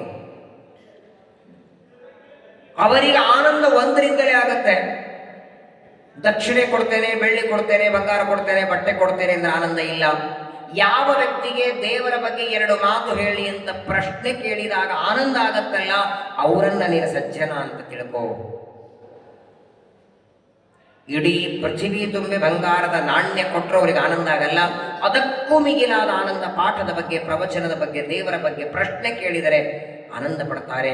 ಇವರನ್ನೆಲ್ಲ ಸಜ್ಜನ ಅಂತ ತಿಳ್ಕೋ. ಇವರಲ್ಲಿ ನೀನು ಮೊದಲು ಸಂಘ ಮಾಡು, ಇವರ ಸೇವೆ ಮಾಡು. ಉತ್ತಮರ ಸಂಘ ಎನಗಿತ್ತು ಸಲಹೋ, ಜ್ಞಾನಿಗಳ ದೊಡ್ಡವರ ಸೇವೆ ಮಾಡು, ಆಗ ನಾನೇ ನಿನಗೆ ಅವರ ಮೂಲಕ ಅನುಗ್ರಹವನ್ನ ಮಾಡ್ತೇನೆ. ಎಷ್ಟು ಮಹತ್ವದ ಮಾತನ್ನ ಉದ್ಧವನಿಗೆ ಪರಮಾತ್ಮ ತಿಳಿಸ್ತಾನೆ. ಯಾವಾಗಲೂ ನೋಡಿ, ನಮ್ಮ ಮನುಷ್ಯರಲ್ಲಿ ಒಂದು ಸ್ವಭಾವ ಹೇಗೆಂದ್ರೆ, ಇದನ್ನು ಮಾಡು, ರಾಯರ ಮಠಕ್ಕೆ ಹೋಗು, 7 ಗುರುವಾರ ಪ್ರತಿನಿತ್ಯ ನಮಸ್ಕಾರ ಮಾಡು ಅಂತ ನಿಮ್ಮ ಮಗನಿಗೆ ಹೇಳಿ, ಒಂದು ಗುರುವಾರ ಹೋಗ್ತಾನೆ, ಅಯ್ಯೋ ನೋಡೋಣ ಬಿಡು ಅಂತಾನೆ. ಅದೇ ಮಗನಿಗೆ ಹೇಳಿ 7 ಗುರುವಾರ ಸತತ ಪ್ರದಕ್ಷಿಣೆ ಹಾಕಿದ್ದಕ್ಕೆ ನಿನ್ ಗೆಳೆಯನಿಗೆ ಮದುವೆ ಆಯಿತು, ನಿನ್ ಗೆಳೆಯನಿಗೆ ಪ್ರಮೋಷನ್ ಆಯಿತು, ಒಬ್ಬ ವ್ಯಕ್ತಿ ಈ ಸೇವೆ ಮಾಡಿ ಫಲ ಪಡೆದಿದ್ದಾನೆ ಅಂತ ಹೇಳಿ ತಕ್ಷಣದಲ್ಲಿ ಓಡುತ್ತಾನೆ. ಕಲಿಯುಗದ ಒಂದು ದುರ್ದೈವ ಅಂದ್ರೆ, ಇನ್ನೊಬ್ಬರಿಗೆ ಯಾರಿಗೋ ಫಲ ಆಗಿದೆ ಅಂದ್ರೆ ಆಗ ಇವನಿಗೆ ಕರ್ಮದಲ್ಲಿ ಆಸಕ್ತಿ ಬರುತ್ತೆ, ಹೊರತು ನಾನು ಮಾಡುವ ಕರ್ಮದಿಂದ ದೇವರು ಪ್ರೀತನಾಗಲಿ ಅನ್ನೋ ಭಾವನೆ ಬರೋದಿಲ್ಲ. ಅನ್ನೋದಕ್ಕಾಗಿಯೇ ಇವರೆಲ್ಲರ ಕತೆ, ಉದ್ಧವ, ಅಕ್ರೂರ ಅಥವಾ ಧ್ರುವರಾಜರು, ಗಜೇಂದ್ರ, ಪ್ರಹ್ಲಾದ, ಇವರೆಲ್ಲರ ಕತೆ ಭಾಗವತ ಯಾಕೆ ಹೇಳ್ತಿದೆ? ಅವರನ್ನೆಲ್ಲ ನೋಡಿ ಅವರು ದೇವರಲ್ಲಿ ಭಕ್ತಿ ಮಾಡಿದ್ದಕ್ಕೆ ಹೇಗೆ ದೇವರು ಅವರ ಮೇಲೆ ಅನುಗ್ರಹ ಮಾಡದ. ನೀನು ಭಕ್ತಿ ಮಾಡು, ನಿನ್ನ ಉದ್ಧಾರಕ್ಕೂ ದೇವರು ಬರ್ತಾನೆ. ಎಷ್ಟು ಪ್ರೀತಿರಿ ಪರಮಾತ್ಮನಿಗೆ. ಕೃಷ್ಣ ಗೀತೆಯಲ್ಲಿ ಹೇಳ್ತಾನೆ, ಅಪಿಚೇತ್ಸ ದುರಾಚಾರ ಭಜತೆ ಮಾಂ ಅನನ್ಯ ಭಾಗ್ ಸಾಧುರೇವ ಸಮಂತವ್ಯ ಸಮ್ಯಕ್ ವ್ಯವಹಿತೋ ಹಿ ಸಹ ಕ್ಷಿಪ್ರಂ ಭವತಿ ಧರ್ಮಾತ್ಮ ಶಶ್ವತ್ ಶಾಂತಿಂ ನಿಗಚ್ಚತಿ ಕೌಂತೇಯ ಪ್ರತಿಜಾನೀಹಿ ನಮೇ ಭಕ್ತ ಪ್ರಣಶ್ಯತಿ. ಎಷ್ಟು ವಿಶ್ವಾಸ ನೋಡಿ. ಒಂದು ಬಾರಿ ಇವ ನನ್ನ ಭಕ್ತ ಅಂತ ದೇವರು ಯಾರನ್ನ ಸ್ವೀಕಾರ ಮಾಡ್ತಾನೆ, ಎಂದಿಗೂ ಅವನಿಗೆ ಕೆಟ್ಟದ್ದಾಗೋದನ್ನ ದೇವರು ಸಹನ ಮಾಡೋದಿಲ್ಲ. ನಮೇ ಭಕ್ತ ಪ್ರಣಶ್ಯತಿ. ಯಾರೋ ಹೇಳಿದ ಮಾತಲ್ಲ, ಭಗವದ್ಗೀತೆಯಲ್ಲಿ ಸಾಕ್ಷಾತ್ ಕೃಷ್ಣ ಪರಮಾತ್ಮ ಹೇಳ್ತಾನೆ. ಹಾಗಾಗಿ ನಾವು ದೇವರಿಗೆ ಸ್ವಾಮಿ ನಾನಿನ್ನ ಭಕ್ತ ಅಂತ ನಾವು ಹೇಳ್ಕೊಳ್ಳೋದಲ್ಲ, ಅವರು ಹೇಳಬೇಕು ನೀ ನನ್ನ ಭಕ್ತ ಅಂತ.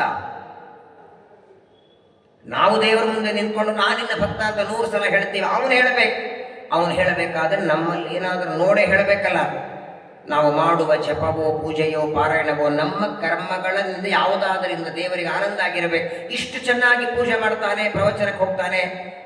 ಇಂತಹ ಕಾರ್ತಿಕ ಮಾಸ, ಚಳಿ, ಒಳ್ಳೆ ಅರಣ್ಯದೊಳಗೆ ಪ್ರಚಂಡವಾದಂತಹ ಚಳಿಯೊಳಗೂ ಇಷ್ಟೆಲ್ಲ ಹೊದ್ಕೊಂಡು ಪ್ರವಚನ ಕೂತಿದ್ದಾರಪ್ಪ, ಇವರು ನನಗೆ ಬಹಳ ಇಷ್ಟ ಅಂತ ದೇವರಿಗೆ ಪ್ರೀತಿ ಬರುತ್ತೆ. ಒಬ್ಬರ ಆಚಾರ್ಯಗೆ 10 ಗಂಟೆಗೆ ನಮ್ಮ ಮನೆಗೆ ಊಟಕ್ಕೆ ಬನ್ನಿ ಅಂತ ಕರೀತೀರಿ. ನೀವು ಟೈಮ್ ಹೇಳಿದ 10 ಗಂಟೆ, ಅವ್ರ ಪಾಪ ಟ್ರಾಫಿಕಲ್ಲಿ ಬರಬೇಕು. 11 ಆದರೂ ಆಚಾರ ಬರಲ್ಲ, ಆದರೂ ಅವ್ರ ಸಲುವಾಗಿ ಅಡಿಗೆ ಮುಚ್ಚಿಡ್ತೀರಿ. ಅವರು ಬಂದ ಮೇಲೆ ಅವರಿಗೆ ಊಟಕ್ಕೆ ಹಾಕಿ ನೀವು ಕೊಡ್ತೀರಿ. 1 ಗಂಟೆ 10ಕ್ಕೆ ಬರಬೇಕಾದ ಆಚಾರ 11ಕ್ಕೆ ಬರ್ತಾರೆ. ಅವರು ಬರೋವರೆಗೂ ಕಾಯ್ದಿದ್ದಕ್ಕೆ ಅವ್ರ ಆಚಾರ್ಯಗೆ ನಿಮ್ಮ ಮೇಲೆ ಎಷ್ಟು ಪ್ರೀತಿ ಬಂದಿರತ್ತೆ. ಅಯ್ಯೋ ನಮ್ಮ ಸಲುವಾಗಿ 1 ಗಂಟೆ ಕಾಯ್ದಿರಲ್ಲ. ವಿಚಾರ ಮಾಡಿ. ಒಬ್ಬ ಬ್ರಾಹ್ಮಣ ಬರ್ತಾನೆ ಅಂತ 1 ಗಂಟೆ ಕಾಯ್ದದ್ದಕ್ಕೆ ಬ್ರಾಹ್ಮಣನಿಗೆ ಪ್ರೀತಿ ಬರೋ ಹಾಗೆ ದೇವರಿಗೂ ನಮ್ಮ ಮೇಲೆ ಪ್ರೀತಿ ಬರಬೇಕು. ದೇವರಂತಾನೆ, ನಾನು ನಿನ್ನ ಮೇಲೆ ಪ್ರೀತಿ ಮಾಡಬೇಕಾದ್ರೆ 15 ದಿವಸಕ್ಕೂ ಒಂದಿನ ಉಪವಾಸ ಮಾಡು, ನನಗೆ ಗೊತ್ತಾಗತ್ತೆ ನಿನ್ನ ಮೇಲೆ ಪ್ರೀತಿ ಇದೆ ಅಂತ. ಅದಕ್ಕಾಗಿ ಏಕಾದಶಿ ಇಟ್ಟದ್ದು ದೇವರು. ಪಂಚಾಂಗದಲ್ಲಿ ನೋಡಿ, ಒಂದು ತಿಥಿ ಇನ್ನೊಂದರೊಳಗೆ ಸೇರ್ಕೊಂಡ್ರೆ ಶೂನ್ಯ ತಿಥಿ ಅಂತ ಕರೀತಾರೆ. ಪಂಚಮಿ ಮೇಲೆ ಷಷ್ಠಿ ಸೇರ್ಕೊಳ್ತದೆ, ಅಥವಾ ಸಪ್ತಮಿ ಮೇಲೆ ಅಷ್ಟಮಿ. ಆದರೆ ಏಕಾದಶಿ ಯಾವುದರ ಸೇರ್ಕೊಂಡದ್ದಿಲ್ಲ. ದಶಮಿಯಲ್ಲಿ ಏಕಾದಶಿ ಸೇರ್ಕೊಂಡ್ಬಿಡ್ತು, ಮಾರನೇ ದಿನನೇ ದ್ವಾದಶಿ, ದಶಮಿ ಆದ್ಮೇಲೆ ಹಿಂಗೆಂದಾದ್ರೂ ಬಂದಿದೆಯಾ? ಇನ್ನು ಉಲ್ಟಾ 2 ಏಕಾದಶಿ ಬಂದಿರ್ತದೆ. ದೇವರಿಗೆ ಅತ್ಯಂತ ಪ್ರಿಯವಾದ ದಿನ 15 ತಿಥಿಗಳಲ್ಲೇನೆ ತನಗೋಸ್ಕರ ದೇವರು ಇಟ್ಟುಕೊಂಡದ್ದು ಏಕಾದಶಿ. ಮಾರ್ಕಂಡೇಯ ಪುರಾಣ ಹೇಳ್ತದೆ, ಇಂದು ಏಕಾದಶಿ ಉಪವಾಸ ಜಾಗರ ಸಂತತ ಕ್ಷೀರಾಬ್ಧಿ ಶಯನನ ಸೇವೆಯು ಸಂತುಷ್ಟಿಯಿಂದಲೇ ಮಾಡಿದ ನರರಿಗನಂತ ಸುಖವನಿವ ಪುರಂದರ ವಿಠಲ ಹರಿದಿನದಲ್ಲಿ ಉಂಡ ನರರಿಗೆ ಘೋರ ನರಕ ತಪ್ಪದು ಎಂದು ಶ್ರುತಿ ಸಾರುತ್ತಲಿದೆಯೋ. ದೇವರಿಗೆ ಅತ್ಯಂತ ಪ್ರಿಯವಾದ ದಿನ ಏಕಾದಶಿ. ಅನಾಯಾಸವಾಗಿ ಕ್ಷೇತ್ರದಲ್ಲಿ ನಾಳೆ ದಿನ ಏಕಾದಶಿ ಆಚರಣೆಯನ್ನು ಮಾಡ್ತೇವೆ. ಹಾಗಾಗಿ ನಮ್ಮ ಸ್ವಾಮಿಗಳೊಂದು ಕತೆ ಹೇಳ್ತಿದ್ರು. ಒಂದು ಊರಲ್ಲಿ ಒಬ್ಬ ಬ್ರಾಹ್ಮಣ ಇದ್ದ, ತುಂಬ ವಯಸ್ಸಾಗಿತ್ತು, 70 ವರ್ಷ, ಹೆಂಡತಿಗೆ 65 ವರ್ಷ. ಒಂದು ದಿನ ಮನೆ ಕಟ್ಟೆ ಮೇಲೆ ಕೂತಿದ್ರಂತೆ ಗಂಡ ಹೆಂಡತಿ, ವಯಸ್ಸಾದ ದಂಪತಿಗಳು. ಹಣೆ ಮೇಲೆ ಅಂಗಾರ ಇಲ್ಲ, ಅಕ್ಷತೆ ಇಲ್ಲ, ಮುಖ ಎಲ್ಲ ಬಾಡಿದೆ. ಒಬ್ಬ ಯುವಕ 20 ವರ್ಷದ ತರುಣ ಹೊರಟಿದ್ದ. ಹೋಗುವಾಗ ವೃದ್ಧ ದಂಪತಿಗಳನ್ನು ನೋಡ್ತಾನೆ, ಅವರ ಮುಖ ನೋಡಿ ಮಾತಾಡಿಸ್ತಾನೆ. ಯಾಕೆ ಮುಖ ಎಲ್ಲ ಸಣ್ಣಾಗಿದೆ, ಹಣೆ ಮೇಲೆ ಅಕ್ಷತೆ ಅಂಗಾರ ಇಲ್ಲ, ಇವತ್ತೇನು ಏಕಾದಶಿ ಇಲ್ಲ, ಯಾಕೆ ಅಡಿಗೆ ಮಾಡಿಲ್ವಾ, ಊಟ ಮಾಡಿಲ್ವಾ, ಯಾಕೆ ಮುಖ ಎಲ್ಲ ಬಾಡಿದೆ, ಅಡಿಗೆ ಮಾಡೋದಕ್ಕೆ ಪದಾರ್ಥ ಇಲ್ವಾ, ನಾನೇನಾದ್ರೂ ಅಡಿಗೆ ಮಾಡಿ ತಂದುಕೊಡ್ಲಾ? ಆ ವೃದ್ಧ ದಂಪತಿಗಳು ಹೇಳ್ತಾರೆ, ಎಲ್ಲ ಇದೆಯಪ್ಪ, ಅಡಿಗೆನೂ ಇದೆ, ಪದಾರ್ಥನೂ ಇದೆ, ಅಡಿಗೆ ಮಾಡು ಇಟ್ಟಿದ್ದೇವೆ, ಮತ್ತು ಊಟ ಯಾಕೆ ಮಾಡಿಲ್ಲ? ಏನಿಲ್ಲ, ಓದೋದಕ್ಕೆ ನಮ್ಮ ಮಗ ಬೇರೆ ದೇಶಕ್ಕೆ ಹೋಗಿದ್ದಾನೆ, 10 ವರ್ಷ ಆದ್ಮೇಲೆ ಮನೆಗೆ ಬರ್ತಿದ್ದಾನೆ, 7:15 ಅವನು ಫ್ಲೈಟ್ ಲ್ಯಾಂಡ್ ಆಗತ್ತೆ, 8:15 ಬರ್ತಾನೆ, ಅವನ ಜೊತೆ ಕೂತ್ಬೇಕು ಮಾಡಬೇಕು ಅಂತ ಬೆಳಗ್ಗಿಂದ ಉಪವಾಸ ಇದ್ದೇವೆ ಅಂತಾರೆ. 10 ವರ್ಷದ ನಂತರ ಮಗ ಬರ್ತಾನೆ ಅಂತ ಹೇಳಿ ಬೆಳಗ್ಗಿನಿಂದ ಏನೂ ತಿನ್ನದೆ ಮಗನ ಜೊತೆ ಕೂತ್ಕೊಂಡು ಊಟ ಮಾಡಬೇಕು ಅಂತ ತಂದೆ ತಾಯಿಗಳು ಉಪವಾಸ ಮಾಡ್ತಾರೆ. ವಿಚಾರ ಮಾಡಿ. ಒಂದು ದಿನ ಉಪವಾಸ ಮಾಡದ ತಂದೆ ರಾತ್ರಿ 8 ಗಂಟೆಯವರೆಗೆ ಉಪವಾಸ ಮಾಡೋದಕ್ಕೆ ಕಾರಣ ಏನಾಯಿತು? ಮಗನ ಮೇಲಿನ ಪ್ರೀತಿ. ಮಗ ಬರ್ತಾನೆ ಅಂತ 8 ಗಂಟೆಯವರೆಗೆ ಉಪವಾಸ ಮಾಡಿದ್ರಲ್ಲ, ಹಾಗೆ ವೈಕುಂಠದಿಂದ ನಮ್ಮ ಮನಸ್ಸಿಗೆ ದೇವರು ಬರ್ತಾನೆ ಅಂತ ಒಂದಿನ ಉಪವಾಸ ಮಾಡ್ರೆ 15 ದಿವಸಕ್ಕೆ ಒಂದಿನ ಏಕಾದಶಿ ಒಂದು ಮಾಡಿ ದೇವರಂತಾನೆ, ಓ ಇವನಿಗೆ ನನ್ನ ಮೇಲೆ ಎಷ್ಟು ಪ್ರೀತಿಯಪ್ಪ, ನನಗೋಸ್ಕರ ಒಂದು ದಿನ ಉಪವಾಸ ಇದ್ದಾನೆ ಈ ವ್ಯಕ್ತಿ. ಏಕಾದಶಿಯ ಪರ್ವಕಾಲ ನನಗೋಸ್ಕರ ಉಪವಾಸ ಮಾಡಿದ್ದಾನೆ, ಇವನ ಮನೆಗಲ್ಲ ಇವನ ಮನಸ್ಸಿಗೆ ನಾನು ಹೋಗಬೇಕು ಅಂತ ಅನಿಸ್ಬೇಕು ದೇವರಿಗೆ. ಹಾಗಾಗಿ ವಿಶೇಷವಾಗಿ ಜ್ಞಾನಿಗಳನ್ನ, ಸಜ್ಜನರನ್ನ, ಅವರ ಹತ್ರ ಇರೋದು ಎದಕ್ಕೆ? ಸುಮ್ಮನೆ ಹೋಗಿರೋದಲ್ಲ, ಅವರು ಮಾಡುವ ಕರ್ಮಗಳ ಅನುಷ್ಠಾನದಲ್ಲಿ ಒಂದು ಬದಲಾವಣೆ ನಮ್ಮಲ್ಲಾದರೂ ಸಾಕು. ದೊಡ್ಡವರು ಮಾಡೋದನ್ನ ಯದ್ಯದಾಚರತಿ ಶ್ರೇಷ್ಠ ತತ್ತದೇವ ಇತರೋ ಜನಃ ಸಯತ್ ಪ್ರಮಾಣಂ ಕುರುತೆ ಲೋಕಃ ತದನು ವರ್ತತೆ. ಹಾಗಾಗಿ ಇದೆಲ್ಲ ಪರಮಾತ್ಮನ. ಆದರೆ ಇದೆಲ್ಲರಿಗೂ ಸಿಗಲ್ಲ ಅಂತಾನೆ ಉದ್ಧವನಿಗೆ. ದೇವರಲ್ಲಿ ಭಕ್ತಿ ಬರೋದು, ದೇವರಲ್ಲಿ ನಮ್ಮ ಮನಸ್ಸು ನೆಲೆಗೊಳಿಸೋದು, ಅಥವಾ ಸಜ್ಜನರ ಸಂಘ ಆಗೋದು ಎಲ್ಲರಿಗೂ ಸಿಗಲ್ಲ ಉದ್ಧವ. ಇದು ಯಾರಿಗೆ ದೇವರ ಅನುಗ್ರಹ ಇದೆ, ಅನಂತ ಜೀವರಲ್ಲಿ ಯಾರಿಗೆ ದೇವರು ಸೆಲೆಕ್ಟ್ ಮಾಡ್ತಾನೆ. ಈಗ ಒಂದೇ ಮನೆಯಲ್ಲಿ ಗಂಡ, ಹೆಂಡತಿ, ಮಗ, ಸೊಸೆ, ಮೊಮ್ಮಕ್ಕಳು ಎಲ್ಲರಿದ್ದಾರೆ. ನಿತ್ಯದಲ್ಲಿ ದೇವರ ಪೂಜೆ ಮಾಡಿ ತೀರ್ಥ ತಗೊಂಡು ಊಟ ಮಾಡುವ ಬುದ್ಧಿ ಮನೆಯೊಳಗೆ ಒಬ್ಬರಿಗೋ ಇಬ್ಬರಿಗಿರತ್ತೆ. ಅಪ್ಪ ಪೂಜೆ ಮಾಡಿದರೂ ಕೂಡ ಮಕ್ಕಳು ಮಂಗಳಾರತಿ ತಗೊಳ್ಳಿಕ್ ಬರಲ್ಲ. ಪೂಜೆ ಮಾಡೋದು ಬೇಡ, ಪೂಜಾ ಟೈಮಲ್ಲಿ ಮಂಗಳಾರತಿ ತಗೊಳ್ಳಿಕ್ ಬರಲ್ಲ, ತೀರ್ಥ ತಗೊಳ್ಳಿಕ್ ಬರಲ್ಲ. 1 ದಿನ 2 ದಿನ ಅಪ್ಪ ಹೇಳಿ ನೋಡ್ತಾನೆ ಮಗನಿಗೆ. 3ನೇ ದಿನ ಹೇಳಿದ್ರೆ ಮಗ ಮಾರಿ ಮೇಲೆ ಏನೋ ಅಂದು ಬಿಟ್ಟ ಅಂದ್ರೆ ಹೋಗ್ಲಿ ಬಿಡು, ಅವ್ರ ಹಣೆ ಬರ ಅವನಿಗೆ. ಒಂದೇ ಮನೆಯೊಳಗಿರುವರಲ್ಲಿ ವಿಭಿನ್ನತೆ ಇರುವಾಗ ಇಷ್ಟು ದೊಡ್ಡದಾದ ಜಗತ್ತಿನೊಳಗೆ ವಿಭಿನ್ನತೆ ಉಂಟು. ಆದರೆ ಯಾವ ವ್ಯಕ್ತಿಯ ಮೇಲೆ ದೇವರು ಹೇಳ್ತಾನೆ, ತಲವಕಾರ ಉಪನಿಷತ್ತು ಹೇಳುತ್ತೆ, ನಾಯಮಾತ್ಮ ಪ್ರವಚನೇನ ಲಭ್ಯ ನ ಮೇಧಯ ನ ಬಹುನಾ ಶ್ರುತೇನ ಯಮೈವೇಶ ವೃಣುತೆ ತೇನ ಲಭ್ಯ ತಸ್ಯೈಷ ಆತ್ಮ ವಿವೃಣುತೆ ತನುಂ ಸ್ಮಾಂ. ತೀರ್ಥಯಾತ್ರೆ ಮಾಡಿದ್ದೇವೆ, ಪ್ರವಚನಕ್ಕೆ ಹೋಗಿದ್ದೇವೆ, ಪಾಠಕ್ಕೆ ಹೋಗಿದ್ದೇವೆ, ಜಪ ಮಾಡಿದ್ದೇವೆ, ದಾನ ಧರ್ಮ ಮಾಡಿದ್ದೇವೆ, ಅಂದ ಮಾತ್ರಕ್ಕೆ ದೇವರು ಒಲಿತಾನೆ ಅಂತಿಲ್ಲ. ಯಾವನ ಮೇಲೆ ಅನುಗ್ರಹ ಮಾಡಬೇಕು ಅಂತ ದೇವರಿಗೆ ಇಚ್ಛೆನೋ ಅವನ ಮೇಲೆ ಅನುಗ್ರಹ ಮಾಡುತ್ತಾನೆ. ಯಮೈವೇಶ ವೃಣುತೆ ತೇನ ಲಭ್ಯ. ದೇವರ ಪ್ರೀತಿಗಾಗಿ ನಮ್ಮ ಆಯುಷ್ಯ ಏನೇ ಮಾಡಲಿ ದೇವರು ಪ್ರೀತನಾಗಲಿ. ಪ್ರವಚನ ಕೇಳಿ, ಪಾಠಕ್ಕೆ ಹೋಗಿ, ಜಪ ಮಾಡಿ, ಪೂಜೆ ಮಾಡಿ, ಅದಾಗಬೇಕಾದರೆ ಅದು ಕೇವಲ ಮನಸ್ಸಿನ ನಿಗ್ರಹ ಇಲ್ಲದೆ ಇದ್ದವರಿಗೆ ಬರೋದಿಲ್ಲ. ಬಹವೋ ಮತ್ಪರಂ ಪ್ರಾಪ್ತಾ, ಎಷ್ಟು ಜನ ಇಲ್ಲ ಹೇಳಿ. ಸಾಧನೆ ಮಾಡಬೇಕು ಅಂತ ಅನಿಸೋದೇ ಕೆಲವರಿಗೆ, ಅನಿಸಿದ ಮೇಲೆ ಪ್ರಯತ್ನ ಮಾಡೋರು ಕೆಲವರು, ಪ್ರಯತ್ನದಲ್ಲೂ ಯಶಸ್ಸು ಕಾಣೋರು ಕೆಲವರು, ಅದರಲ್ಲಿಯೂ ಅನುಗ್ರಹ ಮಾಡೋರು ಪಡೆಯೋರು ಇನ್ನು ಕೆಲವರು ಮಾತ್ರ.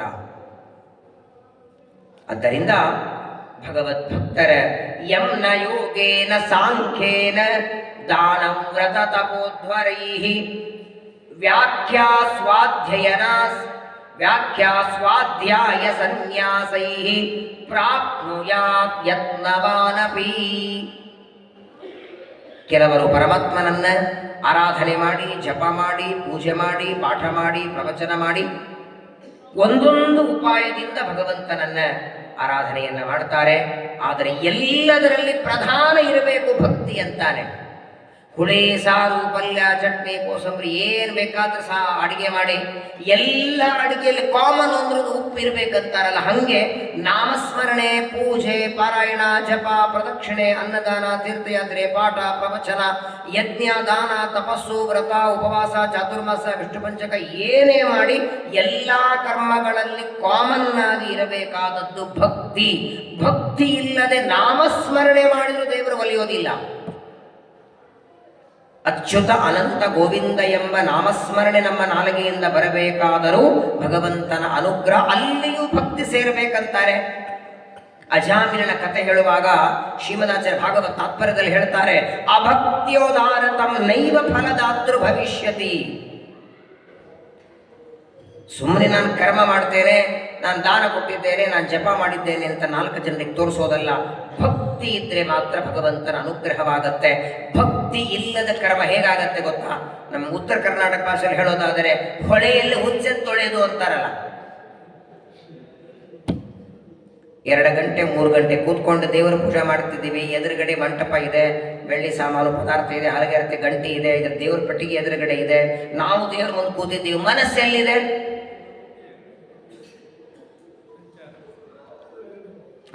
ಒಲೆ ಮೇಲೆ ಕುಕ್ಕರ್ ಇಟ್ಟಿರ್ತಾರೆ, ಹೆಂಡತಿ 3 ಸಲ ಕೂಗ್ತದೆ, ಪಿತೃಪಿತಾಮ ಪ್ರಪಿತಾಮ, ಅದು ಕೂಗಬೇಕಂತದು. 3 ಸಲ ಸೀಟಿ ಹೊಡೆದ್ರೆ ಅದು 4ನೇ ಸೀಟಿ ಹೊಡೆಯುವಾಗ ಇಲ್ಲಿ ಅಭಿಷೇಕ ಮಾಡ್ತಿರ್ತಾರೆ, ನೋಡೇ ಕುಕ್ಕರ್ ಬಂದ್ ಮಾಡು, ಗಾಳಿ ಹೊರ್ತದೆ, ನಿನಗೇನಯ್ಯ, ನೀನು ಪೂಜೆ ಮಾಡು. ಯಾರೋ ಬೆಲ್ ಬರೆಸಿದ್ರೆ ಹೆಂಡತಿನಂತ ನೋಡಿ, ಯಾರು ಬಂದ್ರು ಪೇಪರ್ ಬಂದೇನೋ, ಎದುರುಗಡೆ ದೇವರಿದ್ದಾನೆ, ಅಭಿಷೇಕ ಮಾಡ್ತಿದ್ದಾನೆ, ಇವನ ಮನಸ್ಸು ಪೇಪರ್ ಬಂದೋ, ಹಾಲ್ನವ್ರು ಬಂದೋ, ಕುಕ್ಕರ್ ಒದರಿತೋ, ಓಡಾಡ್ತಿರ್ತಾರೆ. ಯಾಕ್ರಿ ತಗೋತಾರೆ ಪೂಜೆ ದೇವರು? ಶರೀರ ಮಾತ್ರ ದೇವರ ಮುಂದೆ ಇದ್ದದ್ದಲ್ಲ, ಮನಸ್ಸು ದೇವರಲ್ಲಿ. ಹಾಗಾಗಿ ಎಷ್ಟೊತ್ತು ನಮ್ಮ ಮನಸ್ಸು ದೇವರಲ್ಲಿ ಇದೆ ಅಷ್ಟು ಮಾತ್ರ ದೇವರ ಪೂಜೆ. ಅದು ವಿಷಯಗಳ ಆಲಾಪ ಬೇಡ. ದೇವರ ಆರಾಧನೆ ಮಾಡುವಾಗ ಮನಸ್ಸು ವಿಷಯಗಳಲ್ಲಿ ತೊಡಗಬಾರದು. ಅದಾದರೇನೆ ಅನ್ನೋದಕ್ಕಾಗಿಯೇ ಗೋಪಿಕಾ ಸ್ತ್ರೀಯರು ಪರಮಾತ್ಮನಲ್ಲಿ ಎಷ್ಟು ಭಕ್ತಿ ಮಾಡಿದ್ರು. ಮೊನ್ನೆ ಕೇಳಿದ್ದೀರಿ, ಕಂಸನ ಸಂಹಾರಕ್ಕೆ ಕೃಷ್ಣ ಮಥುರೆಗೆ ಬಂದ್ರೆ ನಾನು ಮತ್ತೆ ತಿರುಗಿ ಬರ್ತೇನೆ ಅಂತ ಹೇಳಿದ್ದ, ಬರ್ಲಿಕ್ಕಾಗಿಲ್ಲ. ಆದರೂ ಗೋಪಿಕಾ ಸ್ತ್ರೀಯರಿಗೆ ಮಾತಾಡಿಸ್ಕೊಂಡು ಬರೋದಕ್ಕೆ ಇದೇ ಉದ್ಧವನಿಗೆ ಕಳಿಸಿದ್ದು. ಇವತ್ತೇನು ಯಾವ ಉದ್ಧವನನ್ನು ಕೂಡಿಸ್ಕೊಂಡು ಉಪದೇಶ ಮಾಡುತ್ತಿದ್ದಾನೆ, ಇದೇ ಉದ್ಧವನಿಗೆ ಕಳಿಸ್ತಾನೆ, ನಾನು ಬರ್ತೀನಿ ಅಂತ ದಾರಿ ಕಾಯ್ತಾರೆ, ಹೋಗಿವ ಅಂತ. 100 ಅಲ್ಲ, 1000 ಅಲ್ಲ, 1,00,000 ಅಲ್ಲ, ಕೋಟಿ ತಪ್ಪುಗಳು ನಮ್ಮಲ್ಲಿರಲಿ, ಆ ಎಲ್ಲ ತಪ್ಪುಗಳನ್ನು ದೇವರು ಪರಿಹಾರ ಮಾಡ್ತಾನೆ. 1ರಿಂದ ನಮ್ಮಲ್ಲಿ ಭಕ್ತಿ ಹೊಂದಿದ್ರೆ. ಅದನ್ನು ಉದ್ಧವನಿಗೆ ಪರಮಾತ್ಮ ತಿಳಿಸ್ತಾನೆ.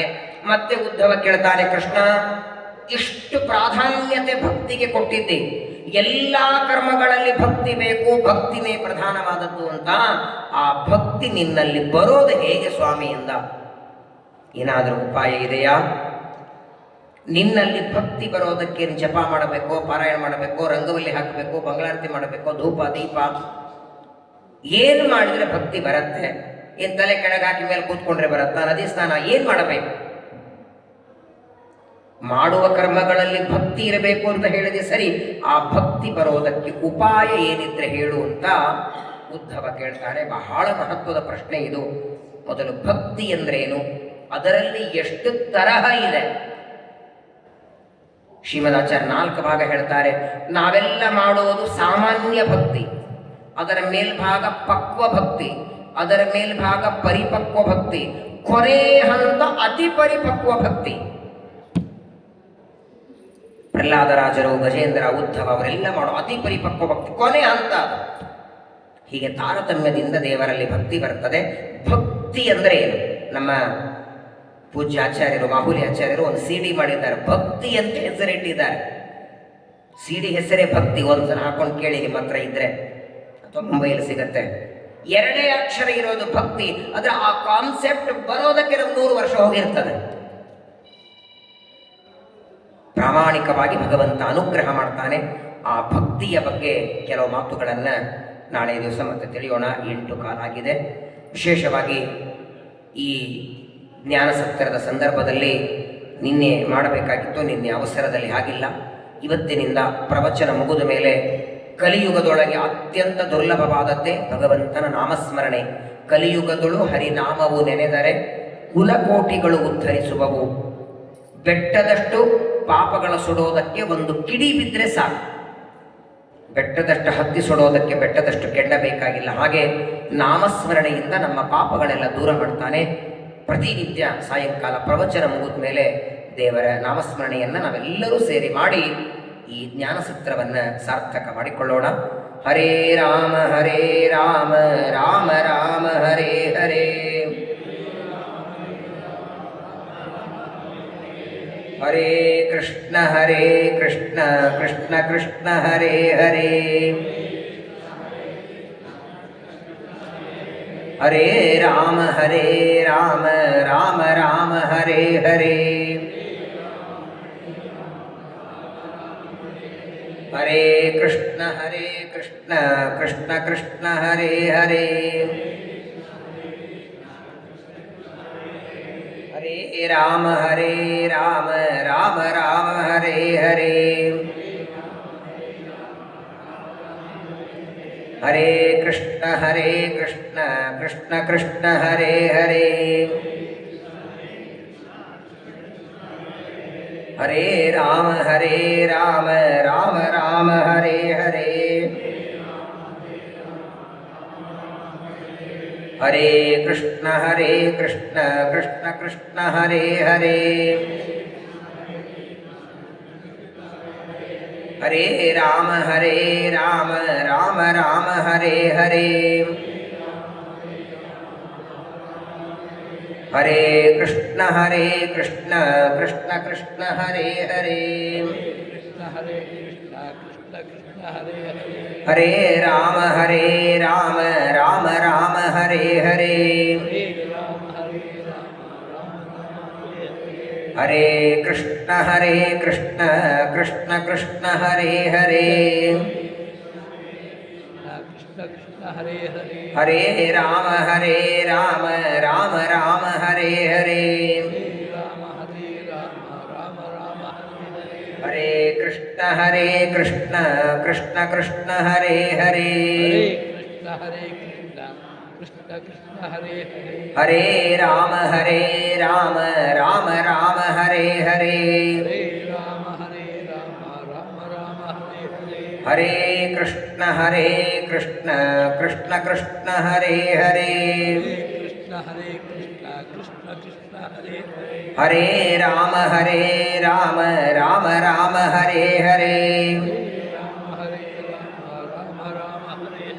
ಹರೇ ಕೃಷ್ಣ ಕೃಷ್ಣ ಕೃಷ್ಣ ಹರೇ ಹರೇ ಹರೇ ಕೃಷ್ಣ ಕೃಷ್ಣ ಹರೇ ಹರೇ ಸೀತಾಪತೆ ಶ್ರೀರಾಮಚಂದ್ರ ಭಗವಾನ ಕೀ ಗೋಪಾಲ ಕೃಷ್ಣ ಭಗವಾನ ಕೀ ವೇದವ್ಯಾಸ ಗುರು ಮಹಾರಾಜ ಕೀ ತ್ರೈಲೋಕ್ಯಾಚಾರ್ಯ ಶ್ರೀಮದಾನಂದ ತೀರ್ಥ ಗುರು ಮಹಾರಾಜ ಕೀ. ನಾಳೆ ಏಕಾದಶಿ, ಪರಮ ಪವಿತ್ರವಾದ ದಿನ. ನಾಳೆ ಬೆಳಗ್ಗೆ ಸರಿಯಾಗಿ 7 ಗಂಟೆಗೆ, ಇವಾಗ 8:30 ಆಗ್ತಿದೆ, ಫಲಹಾರ ಮಾಡಿ ಬೇಗ ಮಲಗಿ, ಮತ್ತೆ 7 ಗಂಟೆಗೆ ಎಲ್ಲರೂ ಇಲ್ಲೇ ಬನ್ನಿ. ಗೋಮತಿ ನದಿಯ ಸಂಕಲ್ಪ ಇಲ್ಲಿ ಆಗತ್ತೆ. ಎಲ್ಲರೂ ನಾಳೆಗೆ ಗೋಮತಿಯ ಸ್ನಾನಕ್ಕೆ ಹೋಗೋಣ. ಎಲ್ಲರೂ ಸೇರಿ ಹೋಗೋದಕ್ಕೆ ನಾಳೆ ಒಂದು ದಿನ. ಮತ್ತು ನಾಡಿದ್ದು ದ್ವಾದಶಿ ಬೇಗ ಪಾರಣೆ ಆಗಲ್ಲ. ಅದರ ನಂತರ ಎಲ್ಲರ ಆರೋಗ್ಯಕ್ಕಾಗಿ, ಸಮಗ್ರ ಜಗತ್ತಿನ ಕ್ಷೇಮಕ್ಕಾಗಿ 1 ವರ್ಷದಿಂದ ಭಾಗವತ ಮಾಡಿದ್ದಕ್ಕೆ ಸಪ್ತಮ ಸ್ಕಂದ ಹೋಮವನ್ನು ನಾಡಿದ್ದು ಏರ್ಪಾಟು ಮಾಡಿದೆ. ನೀವೆಲ್ಲರೂ ಭಾಗವಹಿಸಬೇಕು. ನರಸಿಂಹದೇವರು ಸ್ತಂಭದಿಂದ ಅವತಾರ ಮಾಡಿದ ಭಾಗವತ ಸಪ್ತಮ ಸ್ಕಂದದ ಒಂದೊಂದು ಶ್ಲೋಕ ಹೇಳಿ ಆಹುತಿ ಹಾಕೋದು. ಎಲ್ಲರೂ ಆ ಹೋಮದಲ್ಲಿ ಭಾಗವಹಿಸಿ. ಅದಾದ ಮೇಲೆ ಕೊನೆ ದಿವಸ ಮಂಗಳ ಇರುತ್ತೆ. ಹಾಗಾಗಿ ನಾಳಿಗೆ ಎಲ್ಲರಿಗೂ ಅವಕಾಶ ಇದ್ದದ್ದಕ್ಕೆ ಬೆಳಗ್ಗೆ 7 ಗಂಟೆಗೆ ಸಂಕಲ್ಪ ಮಾಡಿಕೊಂಡು ಎಲ್ಲರೂ ಗೋಮತಿ ಸ್ನಾನವನ್ನು ಮಾಡಿ ಬಂದ ಮೇಲೆ, ನಾನು ಮುಂದಿನ ಹೇಳೋದಿಲ್ಲ, ಏಕಾದಶಿ ನಿಮ್ಮ ಟೀ ಕಾಫಿ ನಿಮ್ಮ ಅಪೇಕ್ಷೆ, ಅದು ಅದನ್ನು ಏಕಾದಶಿ ನಾವು ಹೇಳಬಾರದು. ಸರಿಯಾಗಿ 8:30, ಬಹಳ ಆದರೆ 9 ಗಂಟೆಗೆ ಭಾಗವತದ ಪ್ರವಚನ, ಉದ್ಧವ ಗೀತೆಯ ಪ್ರವಚನ ಪ್ರಾರಂಭವಾಗುತ್ತೆ. ಏಕಾದಶಿ ಭಾಗವತ ಸಿಗೋದೇ ಅಪರೂಪ. ದಿನನಿತ್ಯ ಆಗಿಲ್ಲ ಅಂದರೆ ಕೊನೆಗೆ ಏಕಾದಶಿ ಒಂದಿನ ಆದರೂ ಕೇಳ್ರಿ ಅಂತಾರೆ. ಅಂಥದ್ರಲ್ಲಿ ಅನಾಯಾಸವಾಗಿ ಏಕಾದಶಿ ಭಾಗವತ ಶ್ರವಣ ಮಾಡಿ ಭಾಗ್ಯ ಸಿಕ್ಕಿದೆ. ಎಲ್ಲರೂ ಭಾಗವತ ಶ್ರವಣ ಮಾಡಿ ಕೃಷ್ಣ ಪರಮಾತ್ಮನ ಅನುಗ್ರಹವನ್ನು ಎಲ್ಲರೂ ಪಡೆಯೋಣ. ಹರೇ ನಮಃ.